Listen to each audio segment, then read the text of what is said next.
At the start of COVID, during the 2-week lockdown, my dad, very concerned, said, "Frank, please don't think that I'm crazy, but I swear that I saw 3 grey aliens walking across the street and then they went into the woods."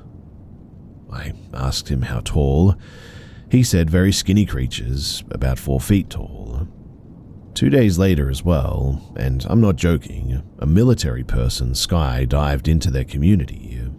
I witnessed it while we were driving back into the neighborhood, and we were like, what the actual heck? White vans running in and out of the neighborhood non-stop. You would see them at least 20 to 30 times per day, which made me believe that something happened that was far beyond COVID. To add to all of this, about a month later, my dad randomly leaves the house while I'm visiting, says that he wants to go and be with God. He's completely at peace, acting totally normal, leaves the house and walks down the street. The cops pick him up though. The cops call me, and when I'm on the phone with the cop, he says, "Hang on real quick." Then I hear, "Oh no, oh no," then a loud gunshot. At this point, obviously I'm panicking, thinking that my dad was shot. A totally different cop gets on the phone. I hadn't talked to this guy before. Says, "Sorry, that was unrelated. Your dad is fine and we'll bring him home now." In that moment, I literally thought to myself, was the original cop that I talked to shot and replaced or something?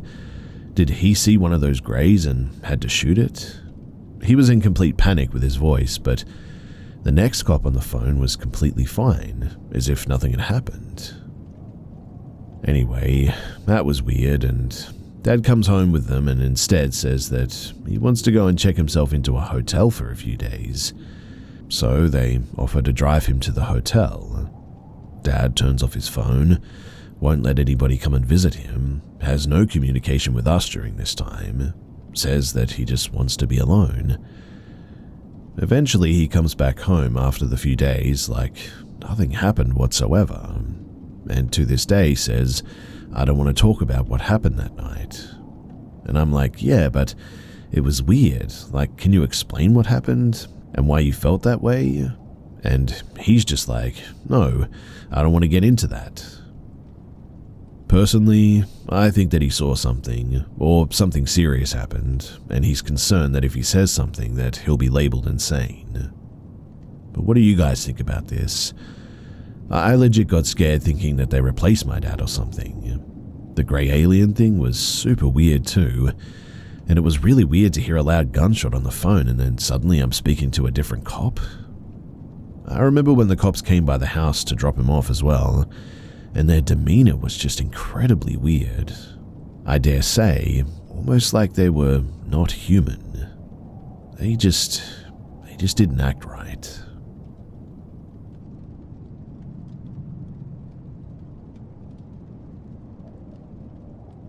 My fiancé and I went for a 3-day trip to Gatlinburg, and we've spent our days in the mountains hiking and spending time in and around the national park.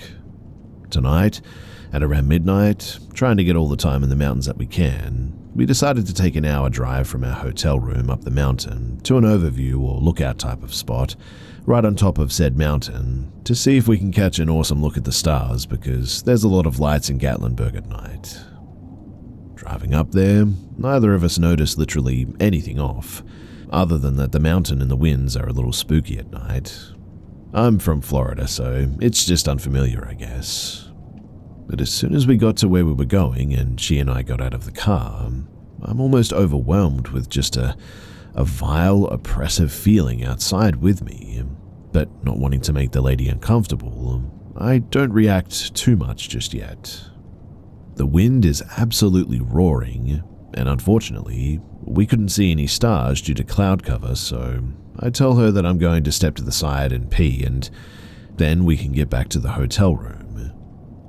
Now, as soon as I get like 10 feet away, I get a very strange feeling of extreme vulnerability and detachment from everything around me, almost as though I'm miles away from the nearest person, though obviously I'm feet away from my fiancé. I turn around to walk back to the car, and that was when I heard something off to my right, and instinctively looked over to see something roughly human size go down to coyote size and kind of just hop over a rail from about 200 feet, maybe more, feet away. I quickly get back to the car and usher my fiancée in, still not trying to scare her, or at least show her that I'm scared. But she asked if I was alright, and my reaction was a dead giveaway. We jumped in and we sped off. Never in my life have I ever experienced anything like this, and never in my life have I ever really had a reason to be made uncomfortable of just being outside. But I truly believe that I saw something weird that night in those woods with us.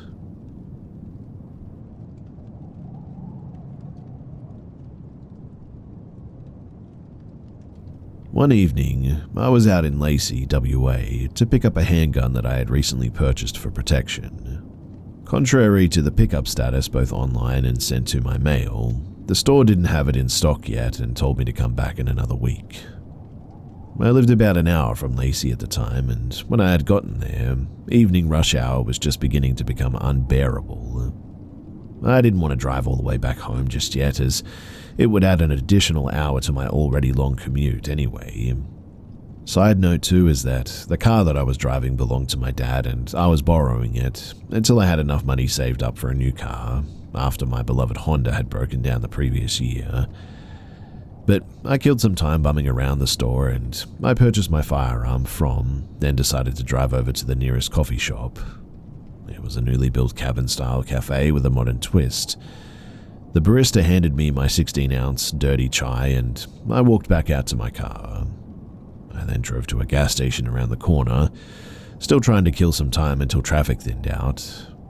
The car didn't need any gas or anything, so I pulled into a parking spot right at the corner of the four-way street, the block that the gas station was on. I turned off the engine and stepped outside and lit up a smoke, leaning against the driver's side door so as to not stink up the interior. The weather was overcast and drizzly, but not overly cold. It was now dusk and most daylight had disappeared. The stoplights in the intersection were diffused by the late autumn mist, and I watched them flicker from green to yellow to red, and again as the traffic was orchestrated accordingly.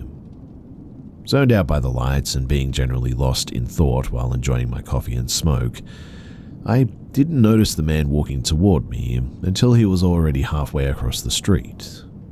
He was white, average height, strawberry blonde, maybe in his mid-20s. He definitely hadn't changed his clothes in a good while and carried a backpack that I assumed to be full of the few belongings that he had. He didn't smell, but he looked raggedy and unkempt for sure.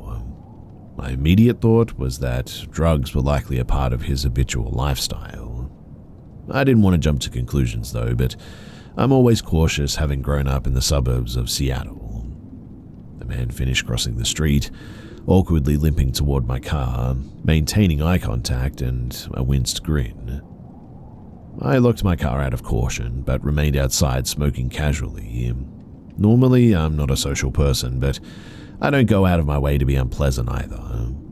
He approached me and stood about 10 feet away when he said hello and asked if I had a light. I complied hesitantly, but saw no harm in meeting his simple request. Taking 2 steps forward, I lit his cigarette, which he was holding out toward me while approaching.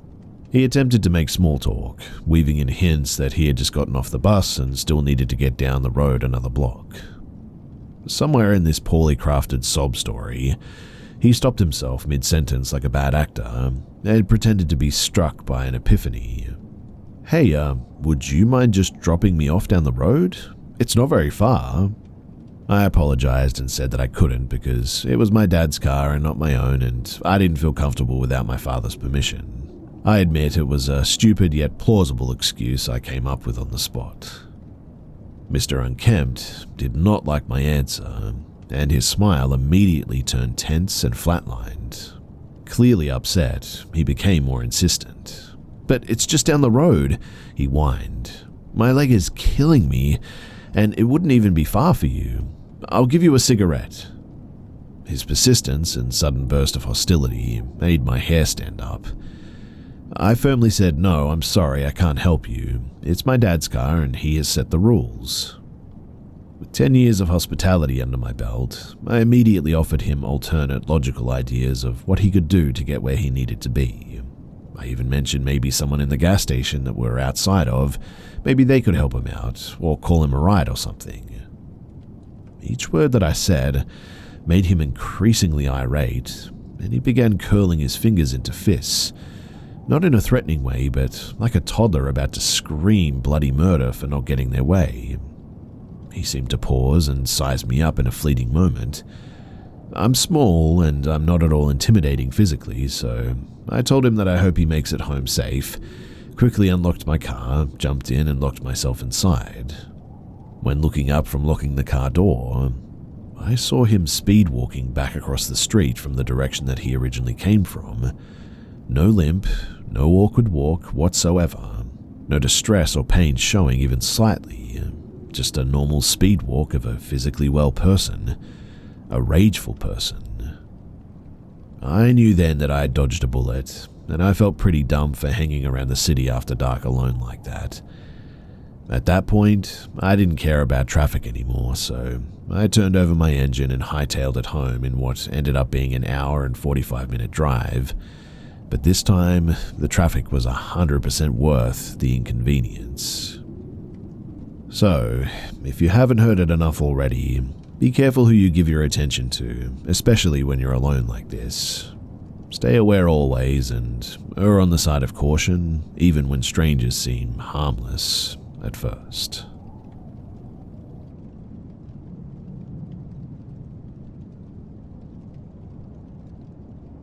A couple of months ago, my friend and I had a spontaneous idea to hike at sunset and eat Subway on the beach. We went to a place called Morse Mountain. We walked the trail for about an hour, and right when we got to the beach, it was just about pitch black outside. We hadn't thought to bring anything but some weed and some Subway. No flashlights or headlamps or hiking shoes or anything. Dumb idea, I know, but anyway, all was well for about the 2 hours that we laid on the beach smoking and eating and talking about life. It was beautiful hearing the waves and seeing a sky full of stars that night. I started getting tired, so I decided that we should probably head back. We gathered our stuff and started walking, and both turned on our phone flashlights to guide our way. Not even a minute into the trail, we hear something moving in the forest to our left. I told my friend to stop, and the sound suddenly stops too. Immediately, when we start walking again, the swishing is there, and it's matching the exact pace that we are walking. So we stop again to test if this sound is really matching our pace.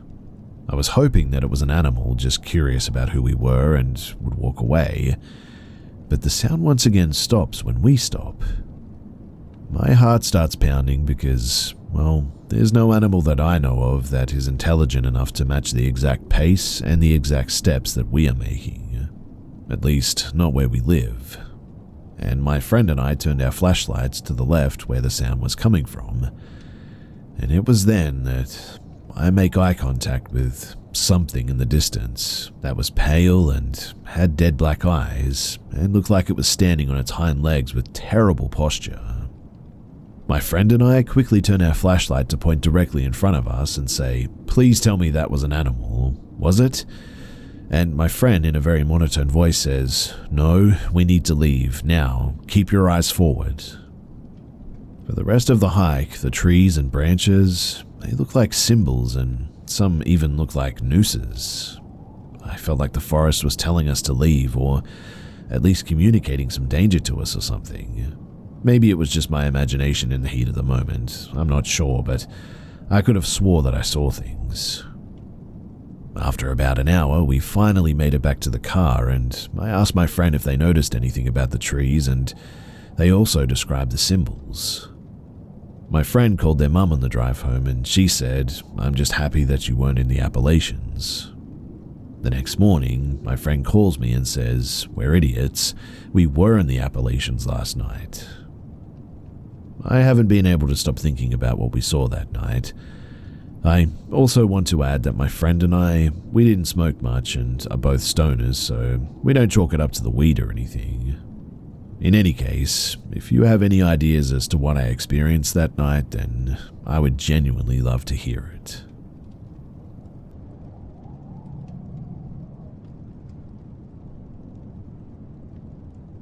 This happened about 6 years ago when I was 20.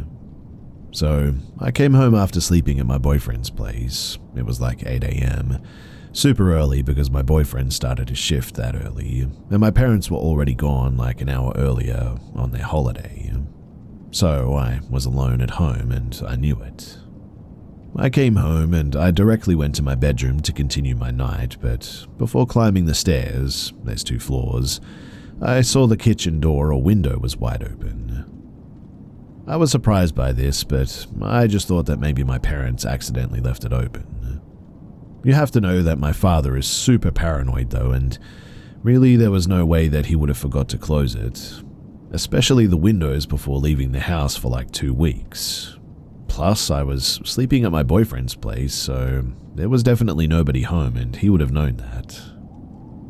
Anyway, I was barely awake, so I just closed the door. I checked the kitchen and the living room just to be sure, and then I went to go to my room. There are 3 rooms on the 2nd floor, and I went to change in my room. Then I went to the bathroom, and I go back to my room. I closed the door to my room, and I didn't know why, but I never really did this normally. In any case, I was scrolling on my phone, and like 5 minutes later, I heard footsteps right behind my door. Somebody was definitely there the whole time while I was doing my life, just sort of vulnerably like this. I was terrified. My heart stopped. I couldn't move, and I just took the first thing in front of me to defend myself, my babyless. I stared at my door, waiting for the person to open up and kill me or worse. I was ready to jump out of the window and die if I saw the door opened.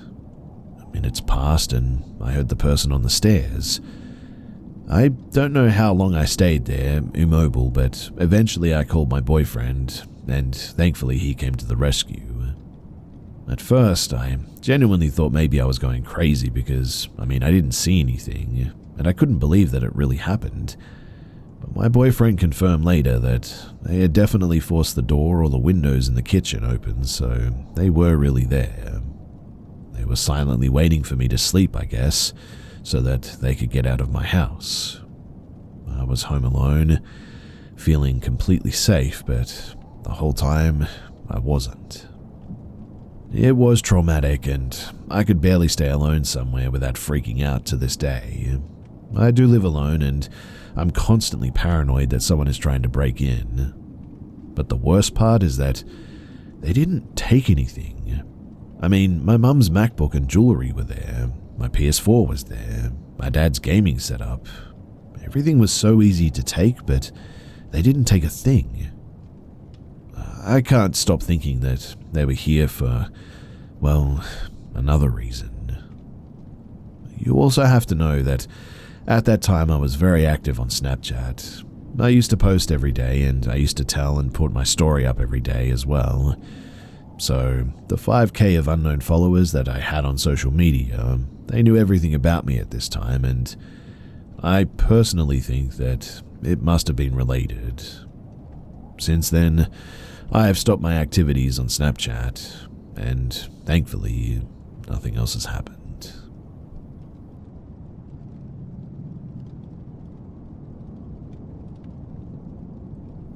When I was 12 years old, in 2007, I was home alone babysitting my 2 younger siblings while my parents, they were out at an event.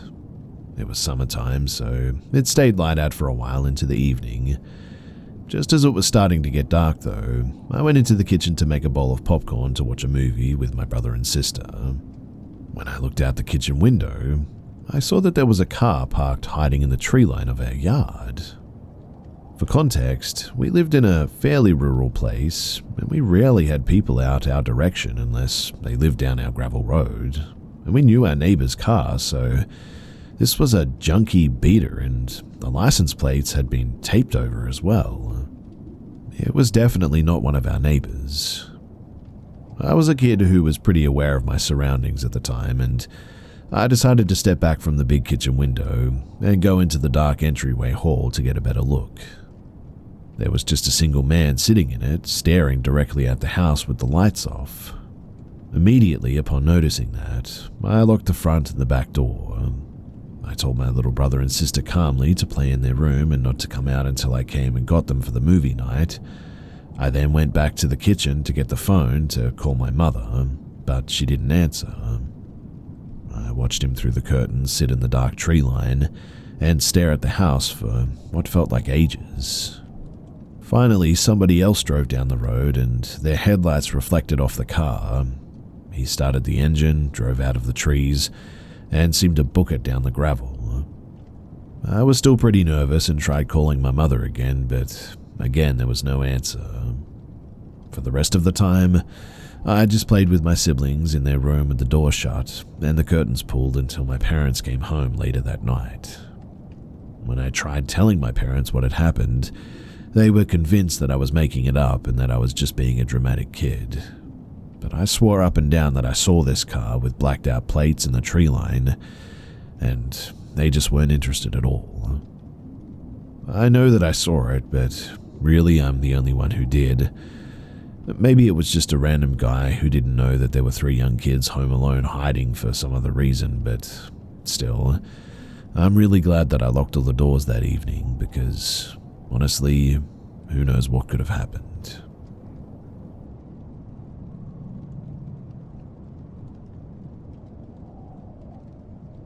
To start this off, I need to give some context. I'm 23 and I currently live in New York City, but I have grandparents who live down in rural West Virginia. When I say rural, I mean the literal boonies. Their closest neighbors are over an hour away in a small town with a few houses and a Walmart. Last summer, my grandfather, who I just call Robert for privacy reasons, had surgery done on his hip. The majority of my family lives on the West Coast, and my grandmother, Muriel, is very old and wouldn't have been able to take care of Robert. Because I was the closest family member, I was the one that they asked to come down there and help out my grandfather. And, being the good grandson that I am, I agreed to come down there for 2 weeks while he recovered from his surgery. Fast forward a week, everything was going fine. All I really had to do was help my grandfather up and down the stairs and walk his dog, a blue heeler named Rocky. Normally, my grandfather would walk Rocky once in the morning and once at night through the woods behind their property, but because of the surgery, that responsibility had fallen onto me. This was the part that I hated about helping him because ever since I was a kid, I never really liked those woods behind the property.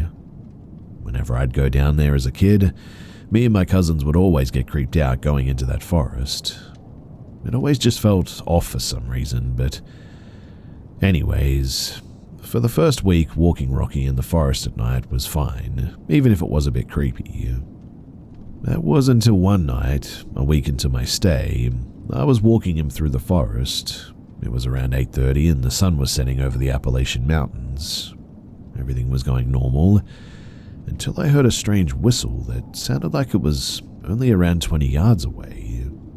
Both me and the dog stopped dead in our tracks and looked towards the direction the whistling was coming from. I shined my flashlight in that direction, but I didn't see anything, so I had just assumed that it was a bird. Looking back though, it definitely wasn't a bird. There's no nocturnal birds that chirp and whistle out there, and it sounded more musical than anything a bird could whistle anyway. But the dog was spooked. He wouldn't stop growling and staring at whatever was back there, and he kept trying to back up until whatever or whoever this thing was whistled again, to which the dog started barking and going absolutely crazy. At this point, I decided that I definitely didn't want to stay there, so I yanked on the dog's leash and we both bolted out of the woods and straight back home. When we got back, I told my grandparents what had happened. They both seemed spooked, and my grandmother immediately asked if I whistled back. I told her that I didn't, and she seemed relieved, but told me that I didn't hear anything and to just ignore it. I asked why, and she wouldn't tell me, and would instead just tell me that I didn't hear anything.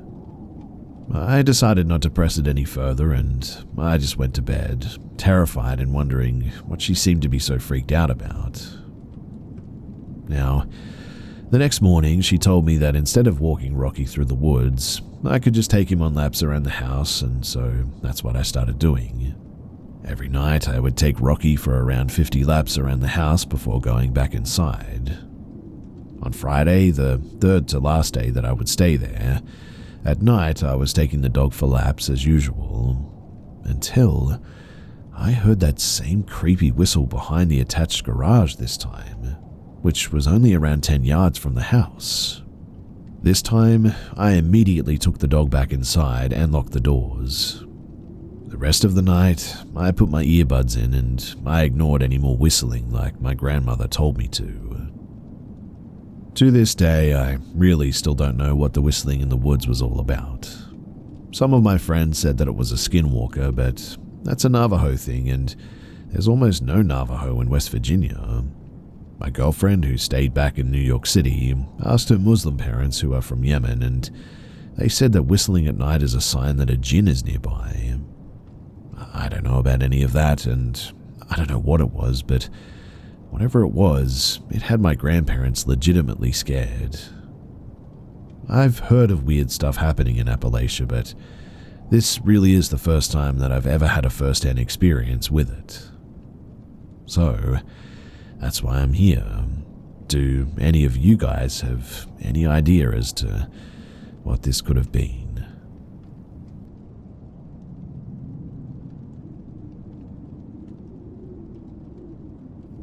So I've lived in a number of houses, and just last night, I saw it for the second time, and I have no idea what it is. Around 4 or 5 years ago, I lived in a house built in the 1920s to 1930s, and there was one night that I was sleeping in the basement that I woke up. I've always had difficulty sleeping at night, and consistently woke up between 1 and 4 in the morning. It was an issue that I had from like ages 8 to 16. In any case, I woke up and there was this black mist in the corner of my room. Weirdly too, I wasn't scared, but it just felt like it was there. It was thick enough that I couldn't see through it, but after a moment I shined a flashlight on it with my phone, then turned the light off and it was gone. Fast forward to now, and I just got back home from a 12-day trip. My family moved, so our current home was constructed in the past 10 years. I woke up in the middle of the night. I'm 20 now, so it's been years since I've done that, and looked to my left, and there was a black mist right beside my bed, probably around 4 to 5 feet in height. Again, I wasn't scared, but I just turned back over and said, "I'm safe," and something else that I can't really recall right now, but then I just fell back to sleep. This experience has been interesting for me too, and I wonder what the apparition could be, if it's an apparition at all. My response was unnormal as well, right? I mean, I've been a bit stressed lately, but I also feel revitalized since going to see some family on vacation. In any case, if you've got any ideas as to what this was, then please do share, and if you can provide any help with this, then I would love to hear from you.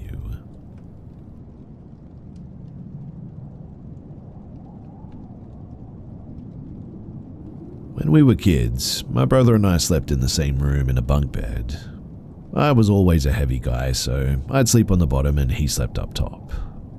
We both remember this night to this day, which obviously could just be because we've talked about it so many times over the years and have tricked our brains into treating it as fact, but, still. Anyway, we're both asleep, and at the foot of our bed is a window. There's a street light across the road, so there was literally always some light coming through the curtains. We always sleep with our heads towards the other way, so that window would be at our feet. I'm not entirely sure what woke me up, but when I did, I just had that overwhelming feeling of somebody watching me. I wake up and open my eyes, and at the foot of my bed is a literal shadow person. And I mean, you could very clearly see the personage's outline with the lit up curtain behind him.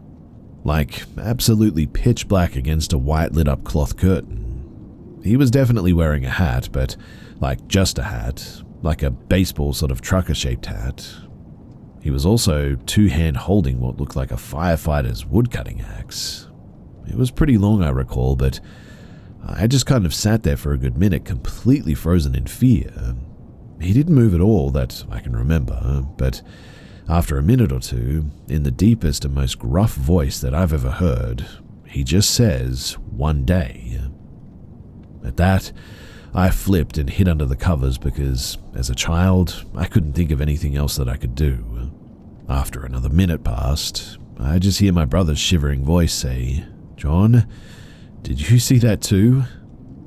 I answered that I had, and we just kind of laid there in silence, and eventually we both drifted off back to sleep, I guess. But we both swear that we remember it like 20 years later. I'm also wondering if anybody else has heard of an experience or something similar to this, as we have no idea what it was that we saw and haven't seen anyone say that they've experienced something like this. Theories we've tossed around go from just a straight-up demon or evil spirit to a literal home intruder to a Grim Reaper type thing. That last one always seemed to make sense to me because of what it said to us, but it never did show up again for either of us. Our mum took over that room a while after for a few years, then I took it for a few, and now my brother still lives back at home and it's his room. So we've all had ample time with nothing happening, which is a bit weird, right?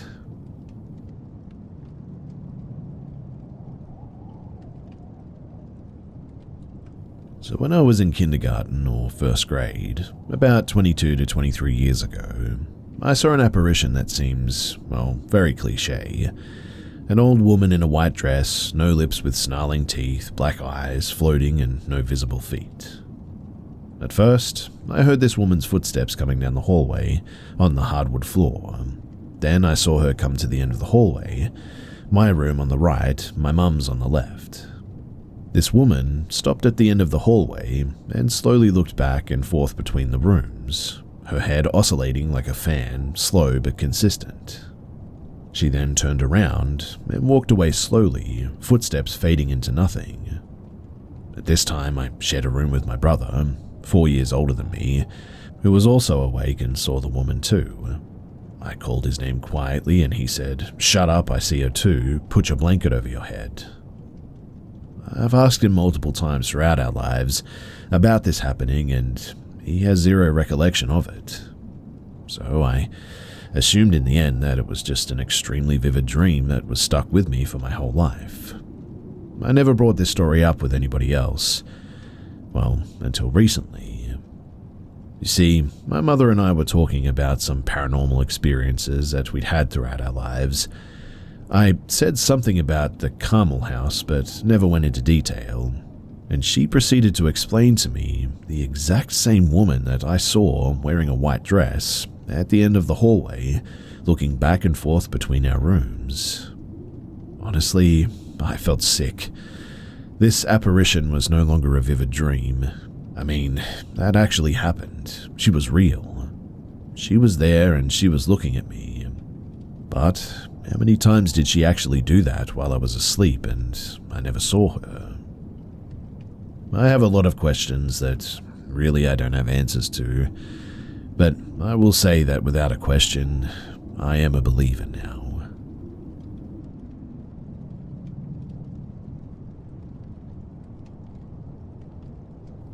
Several years ago, I was living in College Station, Texas. The job market there is really rough for anyone outside of academia, but I landed a job as a sales consultant for a digital marketing company, or at least that's what I was told. After I started, I found out my job would really be in door-to-door sales, trying to sell digital marketing packages and, well, phone book ads to small businesses. The company was terrible, the managers were pure evil, and the product was awful. I was looking for a new job, but I needed a paycheck. Now one day, they sprang something on us. From now on, we would only spend half of the year in College Station. The other half we would be living in a hotel in Appalachian, selling phone book ads there. My wife was so understanding about this. I'd be able to come back home on the weekends, and I had a few promising leads for work too. I figured that I'd only need to spend a month or so there. Now, the first time I'm heading out, I actually quite enjoy the view on the trip. Lots of small towns and interesting landscapes. But even better, I look down at my phone as I'm partway through my trip, and I'm making way better time than expected.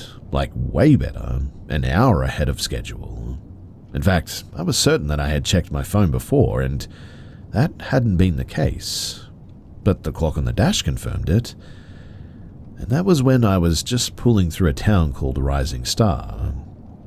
I'm a big horror and occult fan, and immediately made a mental connection to Lucifer, since it means morning star, and gave myself a bit of a chuckle. It was a small town, but despite it being broad daylight, I was surprised to see, well, really no one. I mean, I didn't see a single person. I slowed down looking into the windows, but nothing. It was summer, and I mean, there weren't even any kids around playing in their yards or anything. I saw parked cars, but no one driving or sitting in one. That's when I passed what I seem to recall being an old brick drugstore. There on the side of the building was a mural of a man with a bunch of snakes dangling from his mouth. It really creeped me out, especially with my previous Lucifer connection. A part of me was tempted to stop somewhere, just to see if I could find a human being at some point. But that mural, something about it changed my mind. And as soon as I left that town, I looked at my phone and my car's clock again. They were both an hour ahead of where they had been before. I did research later, and there was an innocent explanation about the mural involving a local celebrity who participated in a lot of rattlesnake roundups, and I think had a Guinness record for doing something like this. I can look up his name again later if anybody's curious, but still, that time fluctuation and the eerie absence of people, something about it just didn't feel right, and it still haunts me. I also regularly have nightmares about that place to this day, which is strange. In any case, I took a different route from then on and soon found a new job as well, but I always joke with my friends that I have a feeling that I'll be back there one day, and I won't come back. Really though, it's only half a joke, I suppose, because that's always what happens in my nightmares.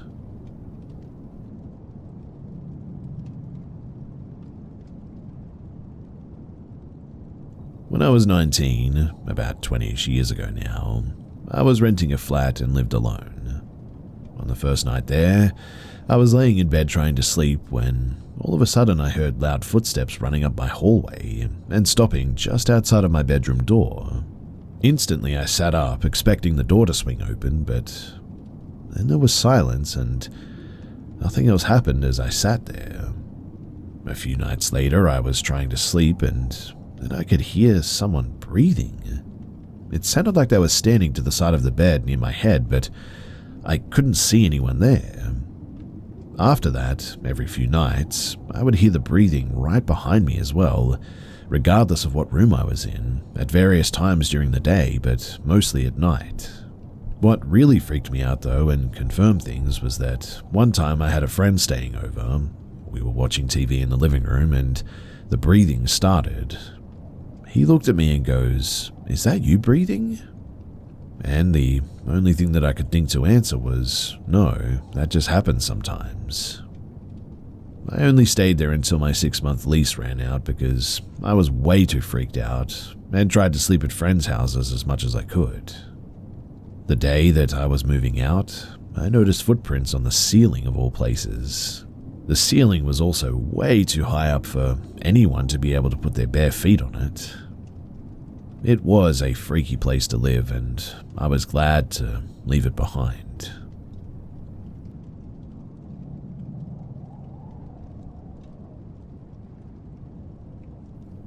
This story is from about 5 years ago when I worked security for a large office or furniture manufacturer in Michigan. I did mainly foot and vehicle patrols of primarily the 3 factory plants, but occasionally the corporate office buildings and an older home that the company bought and refurbished. The company would use the home for tours for the public, and they would use it for some wow factor for potential buyers they flew in to make a sale. For more reference, this home was designed by a famous architect and is known for its style and large bay windows and painted glass. The home, it was built in the early 1900s, and as far as I'm aware, no one ever died in the home or anything like that. Now, I worked midnight shifts, 11 p.m. to 7 a.m., and we had a bit of a storm rolling in the night of my shift. At about 1:30 a.m., the control operator received a fire alarm fault from the fire panel at the home, and when compared to prior alarms that night, and the weather that we were experiencing, it was presumed that the power had gone out and, when it came back on, set off the fire alarm fault. So, I was dispatched as a precaution to ensure everything was okay, and to reset the fire alarm panel. I got to the home at around 1:45 in the morning, and made my way into the home. I had been there a handful of other times, and fellow security guards had told me about weird occurrences that had happened around the house over the years. The main story was about them seeing the light on upstairs and a black silhouette of a figure standing in the window just watching them. There were also stories from the tour guides of the home that stated that the dolls in the nursery would be found in different locations from when they last saw them when nobody else was entering that room. Anyways, I made my way to the basement, which is where the fire alarm panel was located. I reset the panel and attempted to radio to the control operator to see if the fault had reset. At this time it was around 2 a.m. and my radio was completely just refusing to operate. It was making weird noises when I tried to key it up and kept losing signal. I didn't think too much of it and pulled my phone out and called them instead. I was able to establish a phone call, but it kept cutting out and had a lot of feedback until the call finally dropped and my phone went into SOS. In any case, I decided to do a bit of a walkthrough of the house since I was already there and wanted to kill some time anyway. I went back upstairs, walked through the kitchen, into the dining room and into the living room. The large windows noted earlier are primarily in the living room. The lights were old in the home and they were operated by buttons on the walls and not switches, but I elected to just use my flashlight instead. I walked into the living room and did a quick once-over of the room with my flashlight, and for a split second, in the reflection of the bay window, I could have sworn that I saw an old man seated in the chair, sitting less than 5 feet away from me. He was staring at me through the reflection with an eerily emotionless face. I sort of doubled back while questioning what I just saw, but the image was now burned into my mind. When I looked back there was nothing. I immediately felt uneasy though, and I paused momentarily, but elected to continue my walkthrough of the home. The staircase was beside the living room and went up to a landing, maybe about 10 feet long, which proceeded to another staircase to the second floor. I proceeded up the stairs and stepped into the landing, and I cannot describe the feeling that rushed over me into words. It was like something out of the movies. All of the hair on my body stood up and my face went cold as all the blood just rushed away and I had an immediate sense of danger. Needless to say, I sprinted out of that home to my patrol vehicle and sped off without looking back. They eventually pulled the video footage of me sprinting out of the house and it was a bit of a joke for a while, but I know what I saw and I know what I felt. Sometimes I wonder if the people working there now are told of my weird and interesting story. I wonder if any of them ever had their own encounters or experiences. Really though, who knows?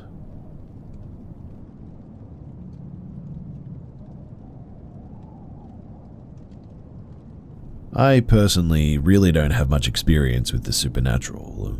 However, my late best friend, who passed away over 20 years ago when we were 19, once told me about the following encounter that she had, and I would like to see if anybody else has had any similar experiences or sightings to this. So she told me that when she was 7 or 8, she and her dad were napping on a big pallet after watching a movie in their living room. It was the middle of the day on a weekend. Their living room, in which her dad still lives, has big glass panes on one wall overlooking the back patio. The house sits on some significant acreage in the brushy woods of central Texas. No neighbors within at least half a mile, likely more. But my friend said that she woke up from a nap to see a woman standing right outside the big window, covered in rags, possibly pelts even, with leaves and twigs in her hair. I think she described her as old, but I can't remember with absolute certainty. As my friend looked at her though, the woman started opening her mouth, and apparently it just kept getting wider and wider, well beyond normal human capabilities. She shook her dad awake and screamed for him to look out at the window, and when they both looked, she was gone. She swore up and down that it wasn't a dream though. Her dad didn't believe her, of course, but I did, and I still do. She was my soul sister, and I knew when she was being truthful. So, does anyone have any ideas? I've looked into Baba Yaga and various forest hags, etc., but the widening mouth never seems to be a distinct feature of anything I've come across over the years. So, is there anything else like this that sounds familiar?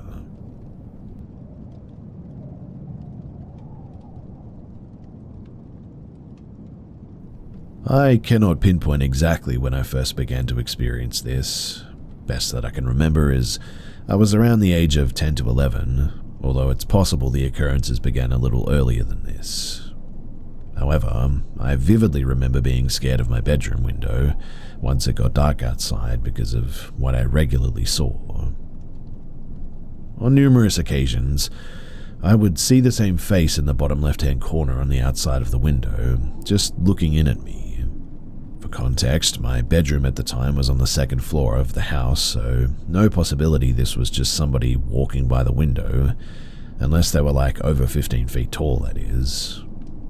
Despite this occurring over 20 years ago now, for context I'm in my mid-30s, I can still recall that face too. It was distinctly male, with thin unkempt hair, the skin pulled in as though the figure was starved. If I had to age the figure, my best guess would be in its 30s, maybe 40s. Oddly though, the one detail I can't remember are the eyes. The reason that I can remember this much detail though is because it was always the same face, always in the same position. Seeing this figure always gave me a sense of dread, and I would do whatever I could to pretend that it wasn't there watching me. I would suddenly glue my eyes to my TV or pick up a book and start reading, hoping that it would leave me alone. I didn't have curtains in my bedroom, so I didn't have that as an option back then, and whenever I called my parents to check, they never saw anything, and simply passed it off as my mind playing tricks on me. That dread that I felt whenever I saw the figure would stay with me for the rest of the night until I eventually managed to fall asleep. When I did sleep, I would have these really upsetting dreams almost every night. Dreams of being chased and, in a lot of cases, even being killed. I remember speaking to my therapist about a reoccurring dream that I would have where I was chased and thrown off a bridge that I had to cross on my walk to school with, but they didn't read much into it. To this day, in fact, I have issues sleeping. My partner has mentioned several times that I have a tendency to whimper in my sleep as if frightened. I can never sleep through a full night either, waking up at least 2 or 3 times for no reason. I also still try to avoid going past windows at night, unless the windows are drawn first, and even then I still feel slightly uneasy. And it wasn't just seeing the figure in the window either. There would be occasions I would go and turn on the light in my room, but it just wouldn't work. It would turn on and the bulb would do something, but the light was just very dim. Just a dark orange glow, barely lighting anything up. The first time this happened, I instinctively knew something was wrong, and every subsequent time instilled that same anxiety. The bit that I never got to understand was why it happened. Every time it did, I would quickly turn the light back off and call my parents. They would come up and turn the light on for me, and everything worked fine. For some unexplainable reason, it was only ever when I was alone that the light played up like this, just as it was only ever when I was alone that I would see the figure in the window, as if it was trying to mess with my mind or just didn't want to make its presence known to anyone else. After several years of this, my sister started to become frightened of a grey figure stalking my father around the house, which only she could ever see. On one occasion, she started screaming and crying for apparently no reason. When we managed to calm her down enough to speak, she told us that she saw the figure reaching out trying to stab my father in the back. It was at this point that I definitely knew that something wasn't right and confided in the school chaplain.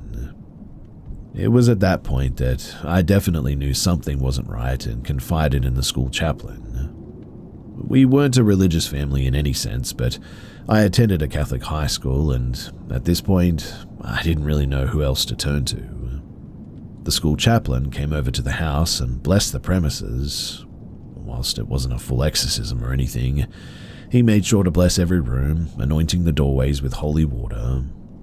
And whatever it was that we experienced in all those strange occurrences, it all just stopped following the visit from the chaplain that day. We moved house roughly 18 months after that. I've lived in several houses since then and have never experienced the figure again, but as mentioned, I'm still anxious about going near windows at night, so its effects upon me are still very real. Whatever it was I did experience, what my family experienced, I can't say for sure. Perhaps a ghost or some sort of malevolent entity, I really have no idea, but I wanted to share my experience nonetheless and see what you guys think.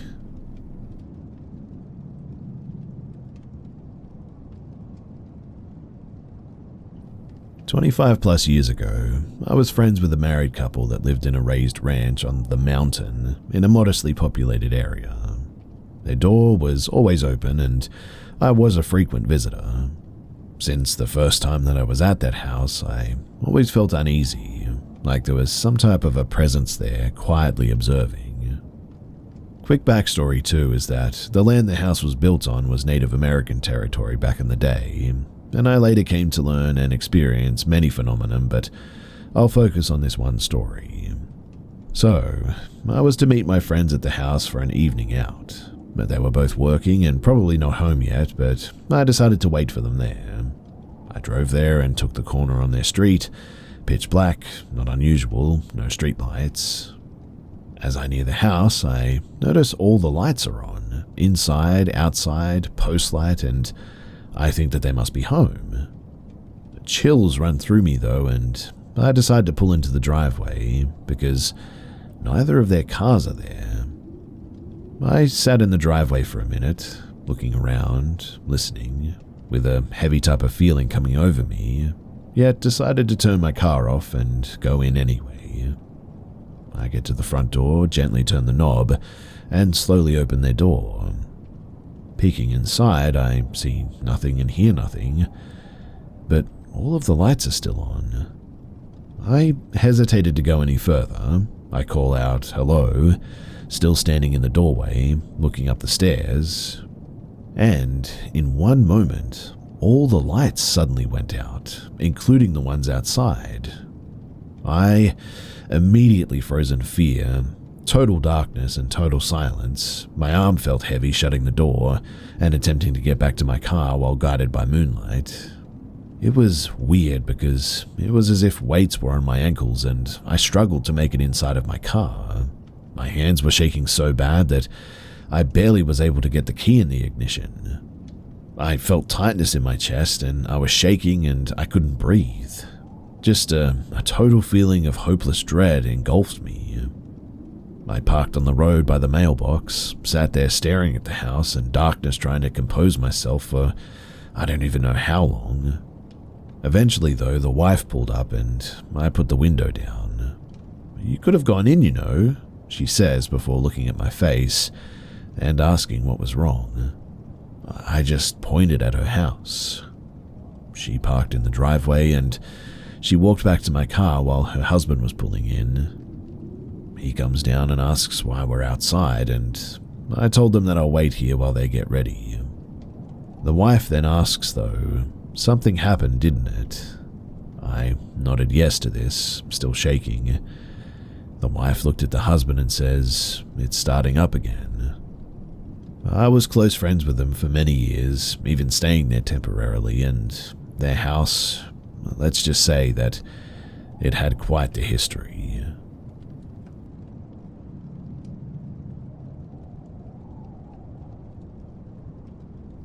In 1999, we lived in a badly possessed or haunted house for about 8 years in Beaver Creek, Oregon, and genuinely, I really don't like talking about it. It's honestly very cliche horror, story, or textbook sort of stuff, and people think that I'm just bullspitting, so I prefer to just keep it simple. But literally, the house was at a deal with weirdly boarded up rooms. The family had been sleeping in just one area together. The whole affair was an awakening and a sort of you get what you pay for sometimes, go with your gut type lesson. It all started pretty benign though.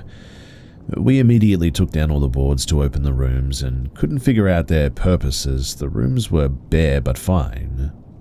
We were doing construction, which is pretty typical, right? The house wasn't terribly old, like maybe 1950s. But then there was just like small stuff. One of the first instances I remember is we had the molding stacked on the right side of the hall, labeled to be put back up, and at about 2 a.m. we could hear it sort of clanking. When we checked, it had been rolled and moved to the left. We thought that maybe we misremembered the direction, but the next night, it moved back. My husband and I were suddenly always arguing for no good reason, and we'd have dread about coming home without knowing why. Also instant relief to leave, though. It progressed from there over months to full-on getting scratched, hit, terrorized for me. I'll leave some personal details out here, but it was a rough couple of years. Eventually it was bad enough that my husband had his guns missing when he'd been cleaning them only to have them reappear loaded and pointed at him off the back of the couch. It had finally decided messing with him would be fun as well. It previously really just picked on me, and he honestly considered that I was having a mental health crisis, but he kept hearing me weeping at night when I wasn't. We had called multiple churches, none of them would help. I was raised Catholic, and that was especially disappointing, but not surprising, I suppose. The Pentecostal church did eventually try to help us, and they didn't like what they found. I don't like the labels, but I'm sure you can guess what they called it, and said that they'd need the whole congregation to get rid of it, wanted me to get baptized to move forward and all that. Long story short, they still couldn't get rid of it, and it just came back, more ticked off than ever it seemed. We had to learn to just not feed it any fear or stress or anger, and we had to cleanse every couple of days for the rest of the years that we lived there. I also had a crash course in occult stuff to deal with it myself because it was pretty obvious that there was no easy access to help. I did manage it at home much better from then on though, and I took control of my own space. But we had such bad luck too those whole 8 years that we were there. My husband is a vet, and he was struggling to get his disability to 100%, even though he was forced out on medical because he couldn't work like he used to. Eventually, that house caused us bankruptcy, and we let the bank take it, willingly too, to get out.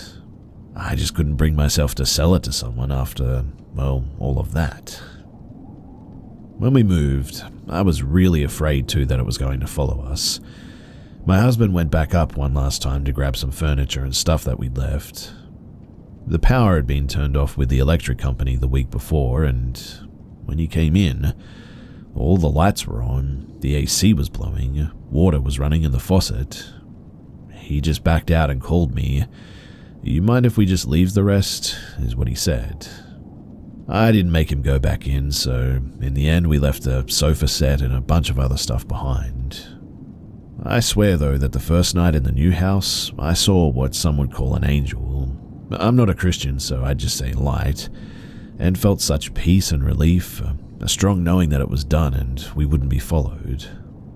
I couldn't remember ever sleeping so well up until that time as well, and genuinely, I loved that rental. Now, here's the thing. We found out a bunch of weird stuff after this as well. The last 3 people who had owned it before us had also filed bankruptcy, and they had been foreclosed on as well, which I found interesting. Also, once you've lived with the paranormal like that, you're more open whether you'd like to be or not, so there's always something knocking around our homes now. I no longer fear it. I'm kind of numb to it, to be honest. It's really just normal for us, but never again has it been something like that either. I had a healer for a while, and she called it a forced kundalini from overexposure to a strong entity, but again, I don't know about any of that, and I'm just glad that we're out of there and we never had to go back.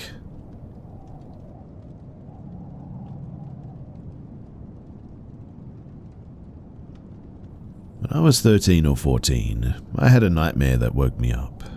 At the time, I slept on the bottom bunk bed that I shared with my brother. Feeling relieved that it was just a dream, I opened my eyes a little bit more and see a 6-foot-tall, thin silhouette standing next to my bed. Squinting, I looked at its face, and it looked like my older brother smiling at me. I wondered what on earth he was doing in my room in the middle of the night like this. He slept in the room across the hall. But then I saw my brother's face morph into an androgynous stranger with long blonde hair and a menacing smile. It extended its hands, and in one of its hands, I saw an axe with a half-moon blade.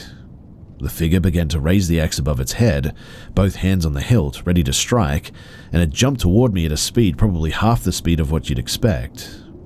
I shouted as loudly as I could while yanking my covers over my face and turning away from the figure. My scream woke up my whole family, and I can't prove that it was a dream within a dream, but honestly, it felt real to me.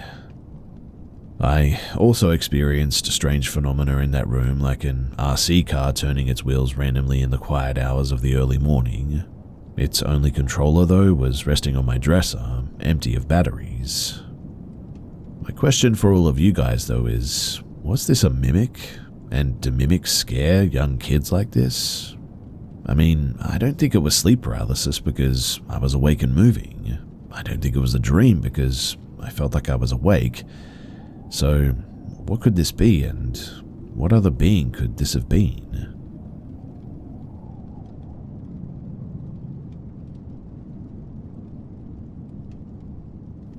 When I was in elementary school, I was also attending music school. That morning, I was heading towards the bus stop where I waited for the bus every day. I remember that it was raining that morning, everything was still wet, and I was carrying my umbrella folded in my hand. Now, there was a place to sit at the bus stop, so I sat down, put my umbrella between my legs, and since it was the time without mobile phones, I was just looking at the ground. Occasionally, I would look up towards the street to see if my bus was coming. I looked up, glanced to the left, and saw a mailman with a big, heavy bag, holding an umbrella with a wooden handle shaped like a duck's head. I followed him with my eyes and focused on that umbrella. As he passed by me, I saw him from behind and noticed that his pant legs were muddy and wet from the rain. I didn't pay too much attention though, and I looked down for about another 10 seconds. When I looked up again, I looked to the left, and that was when I saw the same mailman coming towards me, but it was again, with the same bag and the same umbrella, with a wooden handle shaped like a duck's head. At that moment, I was sort of startled. The bus arrived. I got on the bus through the front door and watched the mailman until he turned into a yard. And to this day, I really still don't understand what the heck happened there and how it was even possible to see the same person twice within about 10 seconds coming from the same direction.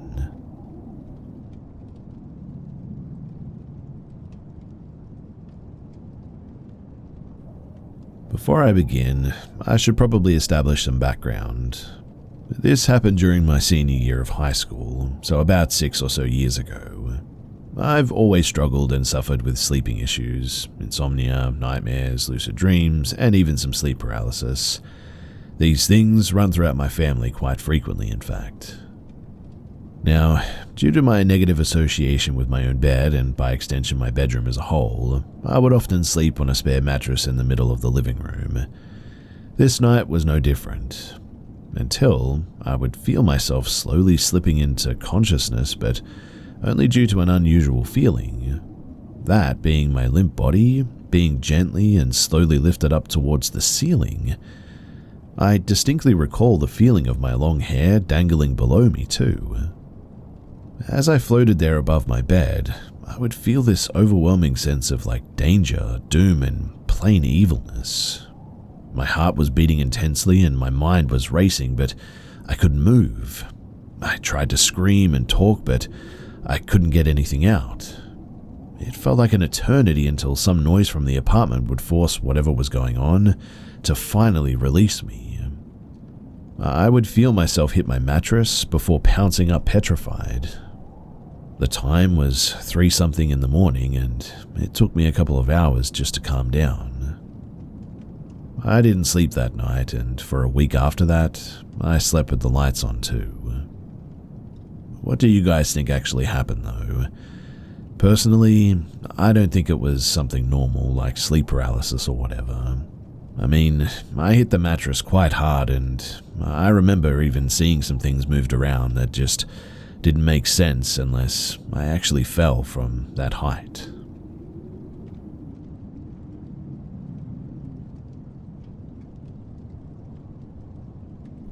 So I work in a medical office, and my co-worker said that she came in one morning to open up, but when she got there, the door was already unlocked. All of the lights were on, the radio was on. In fact, it looked like somebody had already opened. Yet the building appeared empty. No cars in the parking lot either. Thing is, she and I were the only ones with a key, and our boss was out of town at the time. So, who opened that morning? It was around 4 a.m, whoever it was, but we all closed the office together the day before like usual. It was usually 3 of us that collaboratively did it, which we all remembered doing, so it's not that we left everything on and the door unlocked or anything. Scared and shaky, she said that she didn't know what else to do but to walk in and timidly go, "Hello." When she told me the story, I was like, "You didn't, did you?" After that, we had a running joke about how she would be the first to die in a horror movie. She would bring it up sometimes and we would laugh about it. On another occasion, my co-worker, the one who walked in and shakily went hello, said that she would be there by herself in the morning hours and feel someone walk behind her as she had her back turned. You know how the air moves when somebody walks past you real close? She genuinely thought that somebody had come in, but when she turned around, obviously nobody was there. When she left later and a new girl took her place, the new girl reported the same thing happening from time to time too. On other occasions, I used to come in on the weekends to use our gym. The first time I did this, I saw a dark shadowy head peek out at me from the corner of the hallway, then sort of dart back. It was as if someone was there and I had surprised or scared them maybe. I knew that it was our ghost at that point, so I would say, "Hey, it's just me," when I arrived, so they didn't freak out. It happened the first few times and then eventually it stopped, I guess after it got used to me arriving on Sunday mornings. I was there by myself on a Sunday too when I saw a tall man standing in the gym as I passed the hallway. He was looking at me. He seemed different than the hallway peeking ghost who was shorter and not as clear, but I sort of did a double take, but when I went back to check the gym, nobody was there. Our new Filipino PT saw the same tall man standing in the back office area, as in the section where our desks and computers were, and went back there quickly because he thought that it was a patient that needed something, but obviously there was no one. He came out and asked if a patient had just gone into the back office. We said no, and the secretary got really scared, and the new PT brushed it off, saying that it must have just been a spirit. They see those all the time in the Philippines apparently, and it's allegedly nothing to worry about. That certainly didn't help us though, and made all of us really feel a bit more unsettled, I guess. In any case, I was closing up one day and I was the last person to leave. I had to stay late to finish paperwork, and the activity always ramped up past 5 p.m. if there was anybody still in the building, or sometimes on weekends too when we weren't supposed to be there. I heard an elderly man say "help me" as if he were right beside me, and I knew that nobody was there. But I went around to every room to make sure that there wasn't a patient still hanging out anyway, and confirmed that I was the only one there. On another occasion, I was the last person in the building again. A patient needed to get his car towed out of the parking lot, and the tow truck was blocking my car, so I couldn't get out that day. I opted to just wait inside for them to finish when, all of a sudden, I heard dishes crashing in the kitchen. We had this tiny kitchen or laundry room area at work, and it was as if someone was violently throwing them. That day, I didn't even bother checking it out because I knew what it was. Instead, I decided to just get out of there as quickly as I could and to just wait outside. Personally, I think the ghosts, or whatever they were, just didn't like it when we were invading their personal time. After office hours seemed to be the worst. The incidences were less frequent during the middle of the day or work week, unless we just noticed them less perhaps. These are only my own accounts, but my co-workers had other things happen to them too, and I didn't get all of their stories. One minor one though was that the secretary said that she was working late at night with our billing lady to set something up on the computer, and the radio turned on by itself. It was all static, which it was never like that, before it started flipping through channels. She got really scared by that, and in the end they just left. Anyway, if you have any questions, then feel free to ask about pretty much anything, but I don't work there anymore, and to be honest, I'm actually grateful for that.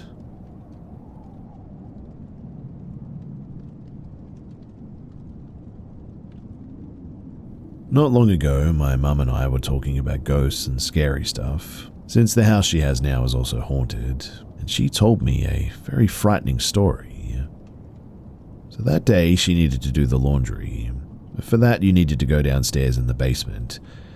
She got downstairs, and while on her way down, she started to feel anxious or watched, a little bit scared.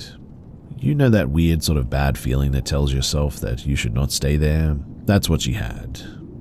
Like I said though, she needed to do the laundry, so that's what she did. So there she was, putting the clothes in the washing machine. This feeling was still there and was growing. She tried to not give it attention and to just keep doing what she was doing, but the sensation of being watched was now more menacing than before, so it was becoming harder and harder for her to just ignore it. And then, while she was still putting the clothes in the washing machine, she heard something growl. A low, long, menacing growl, but it was coming from far from her. My courageous mother decided to stay there, just going faster because now she truly was scared, which is understandable. A couple of seconds later, she heard it again, a bit closer to her this time, and a lot more menacing. She finally started that washing machine, but now she needed to take the clean clothes and bring them upstairs.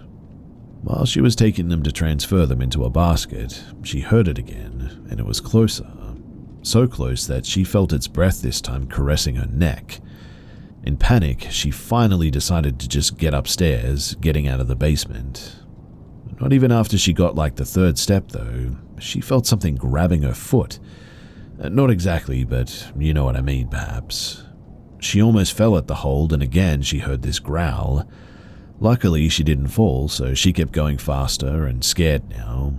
Then, not even at the halfway point, she suddenly lost her breath.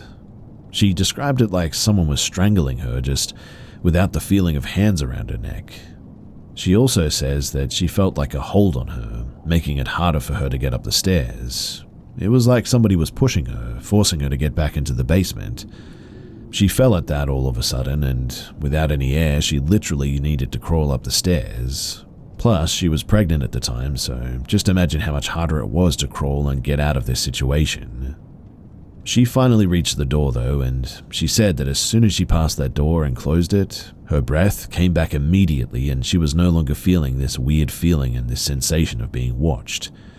Now she felt safe. Now, I have slept in that basement for quite some time and I have never felt or experienced anything like this. I really don't know why, but maybe since she's religious, something bad tried to do something to her or hurt her or something.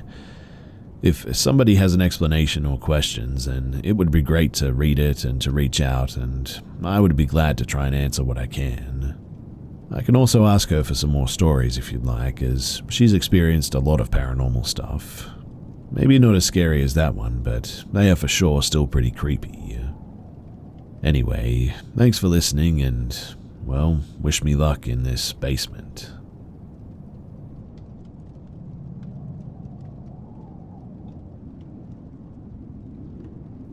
This happened in early February of 2005 in Concord, VA.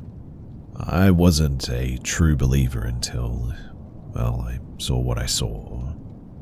Even though it was almost 20 years ago now, it's something that I think about often. It literally changed my whole life in the matter of 5 seconds. Since then, I have also become somewhat sensitive to things that I can only explain as supernatural. So, let me set the scene. I was a super young mother to my first daughter who would turn 1 later that month. We used to live on this old curvy road where one end brings you to Lynchburg and the other to Appomattox. Like every morning back then, I was heading to Lynchburg, but of course I was speeding to make it on time to work for 5 in the morning. There was this part of the trip where it had super sharp curves that were snake-like, with an uphill at the end of the snake. There would always be huge packs of deer in this area, so you literally go 5 miles an hour with all the curviness, plus the deers. This strip of road didn't have any houses for at least 3 miles each way as well. Now, even though it was 20 years ago, I still remember every single little detail of this moment. Like the outside temperature was 17 degrees, to Usher's Confessions Part 2 was on the radio with the time being 4:43 in the morning. I remember the vanilla tree car freshener. I even remember what underwear I had on. Maybe that's too much information, but it's just kind of crazy that I even remember that stuff. In any case, I was speeding until I got to the stop of the snake and slowed to a basic crawl. But as I was entering the top of the snake, Usher started coming in and out of the speakers while my whole dash was slowly sort of dimming. Of course, I had a bit of a mini panic attack, thinking that my car was dying, but was confused because I still had plenty of power when I stepped on the gas. But by the second curve, I got the most intense feeling that I have ever had. I can only explain it as pain, sadness, fear, coldness, and just the feeling of being utterly lost. All I could do was bawl my eyes out, like a full-grown woman crying like a baby. And as I reached my last curve before the uphill, I saw him. I saw him leaning against the hill that was right next to the road. I first noticed his bare feet with his grey tattered pants. My first thought was, wait, it's the middle of winter. Where are this guy's shoes? But then I see his grey, thin, strange jacket, one that I'd never seen something like that before in my life. As I slowly made my gaze to his face, I realized suddenly that he didn't have a face, but rather just a shadow. I literally could make out every other detail but his face. It was just gone. Now, you know if you're going slow enough and you sort of hit your brakes, the red glow can see what's behind you in the mirrors? Well, this guy was just gone. And so were all those emotions that I had 2 seconds ago. I got out of there and drove on, and I made it to work, with only being 2 minutes late. That day after work, I decided to walk around downtown historical buildings, something I've never really done in the 5 months that I've worked there. That was the day that I learned what the Civil War soldiers actually looked like, and discovered my road was apparently used as a trail back in the day. I also had no clue that when a soldier would die that they would steal anything useful off of the fallen soldiers.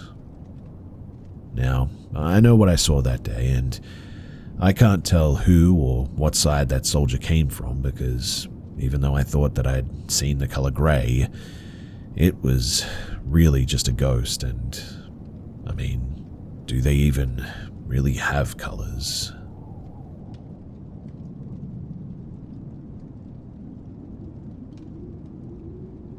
This is a story from what a friend and I saw 7 years ago.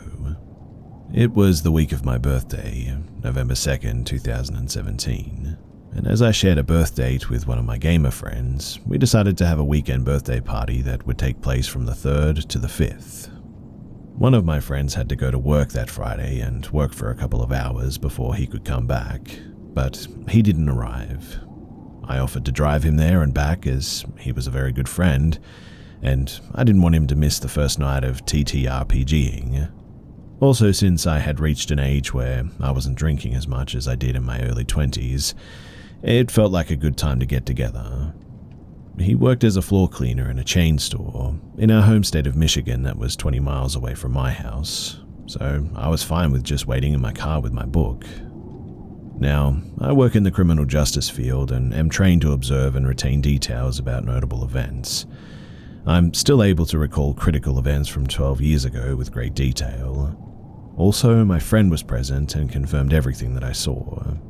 He may not work in the criminal justice field, but he did go to college focused on it, and he is a great observer, often noticing things that all our friends miss.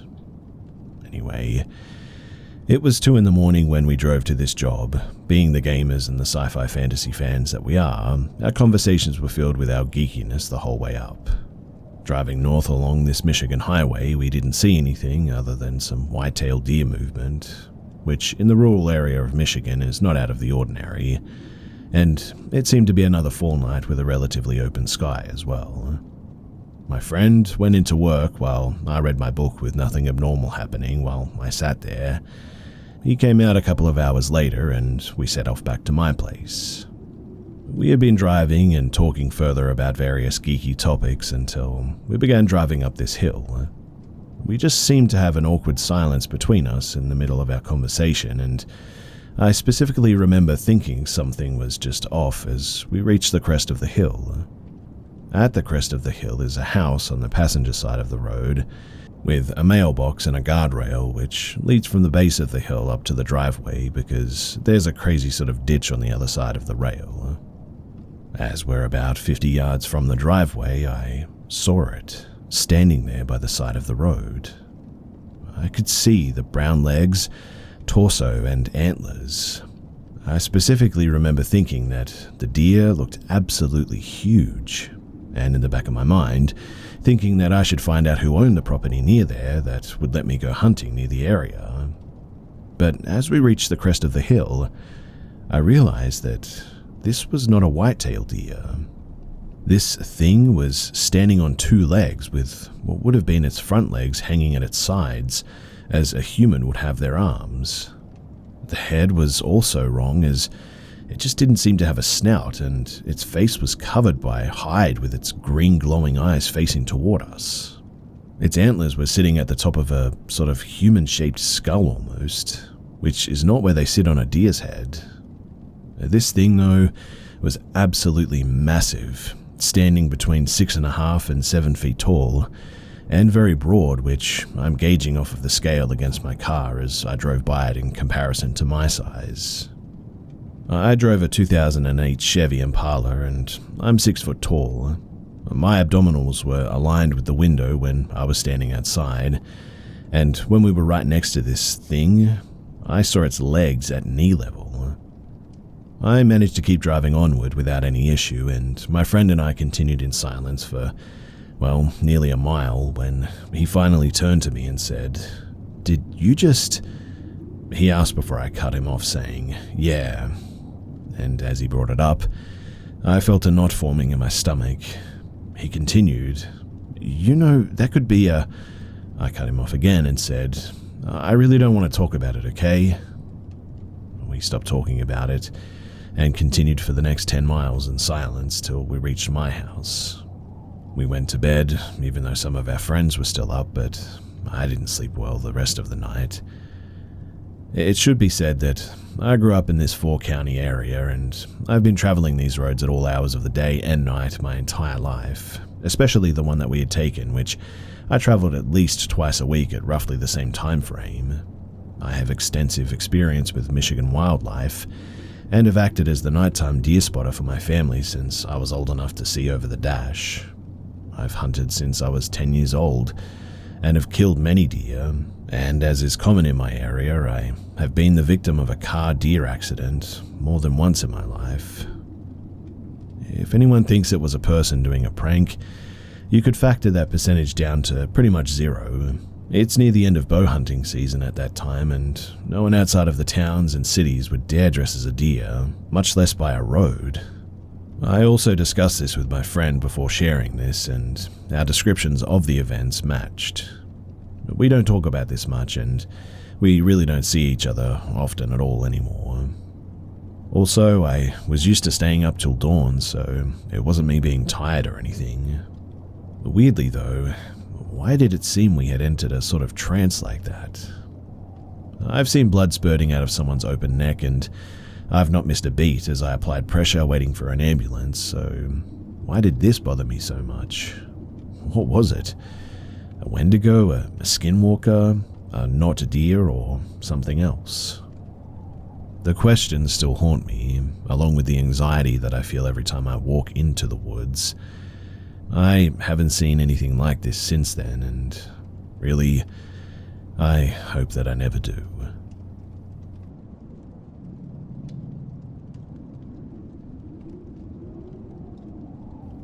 This happened over a decade ago.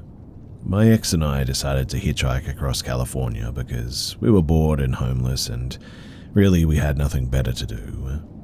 We stopped in a small town and found a little stream underneath a bridge. My feet were hurting really bad, so I took my shoes off to cool them in the water, and that's when I noticed movement in the bushes to my left. Then a strange man walked out, staring at me wide-eyed. He made a movement with his finger as if he wanted me to go into the bushes with him. I froze, and I yelled for my ex who was on the bridge waiting for me. He came running, but by the time that he got there, the man was gone. It was a really creepy experience, but I'm used to weird things happening to me because I look much younger than my actual age. I know he must have thought that I was a kid at that time, which that makes it even worse, I suppose. It's unnerving, though, to think that someone could be comfortable enough to do that in the daytime. And that is why these days I never go exploring by myself.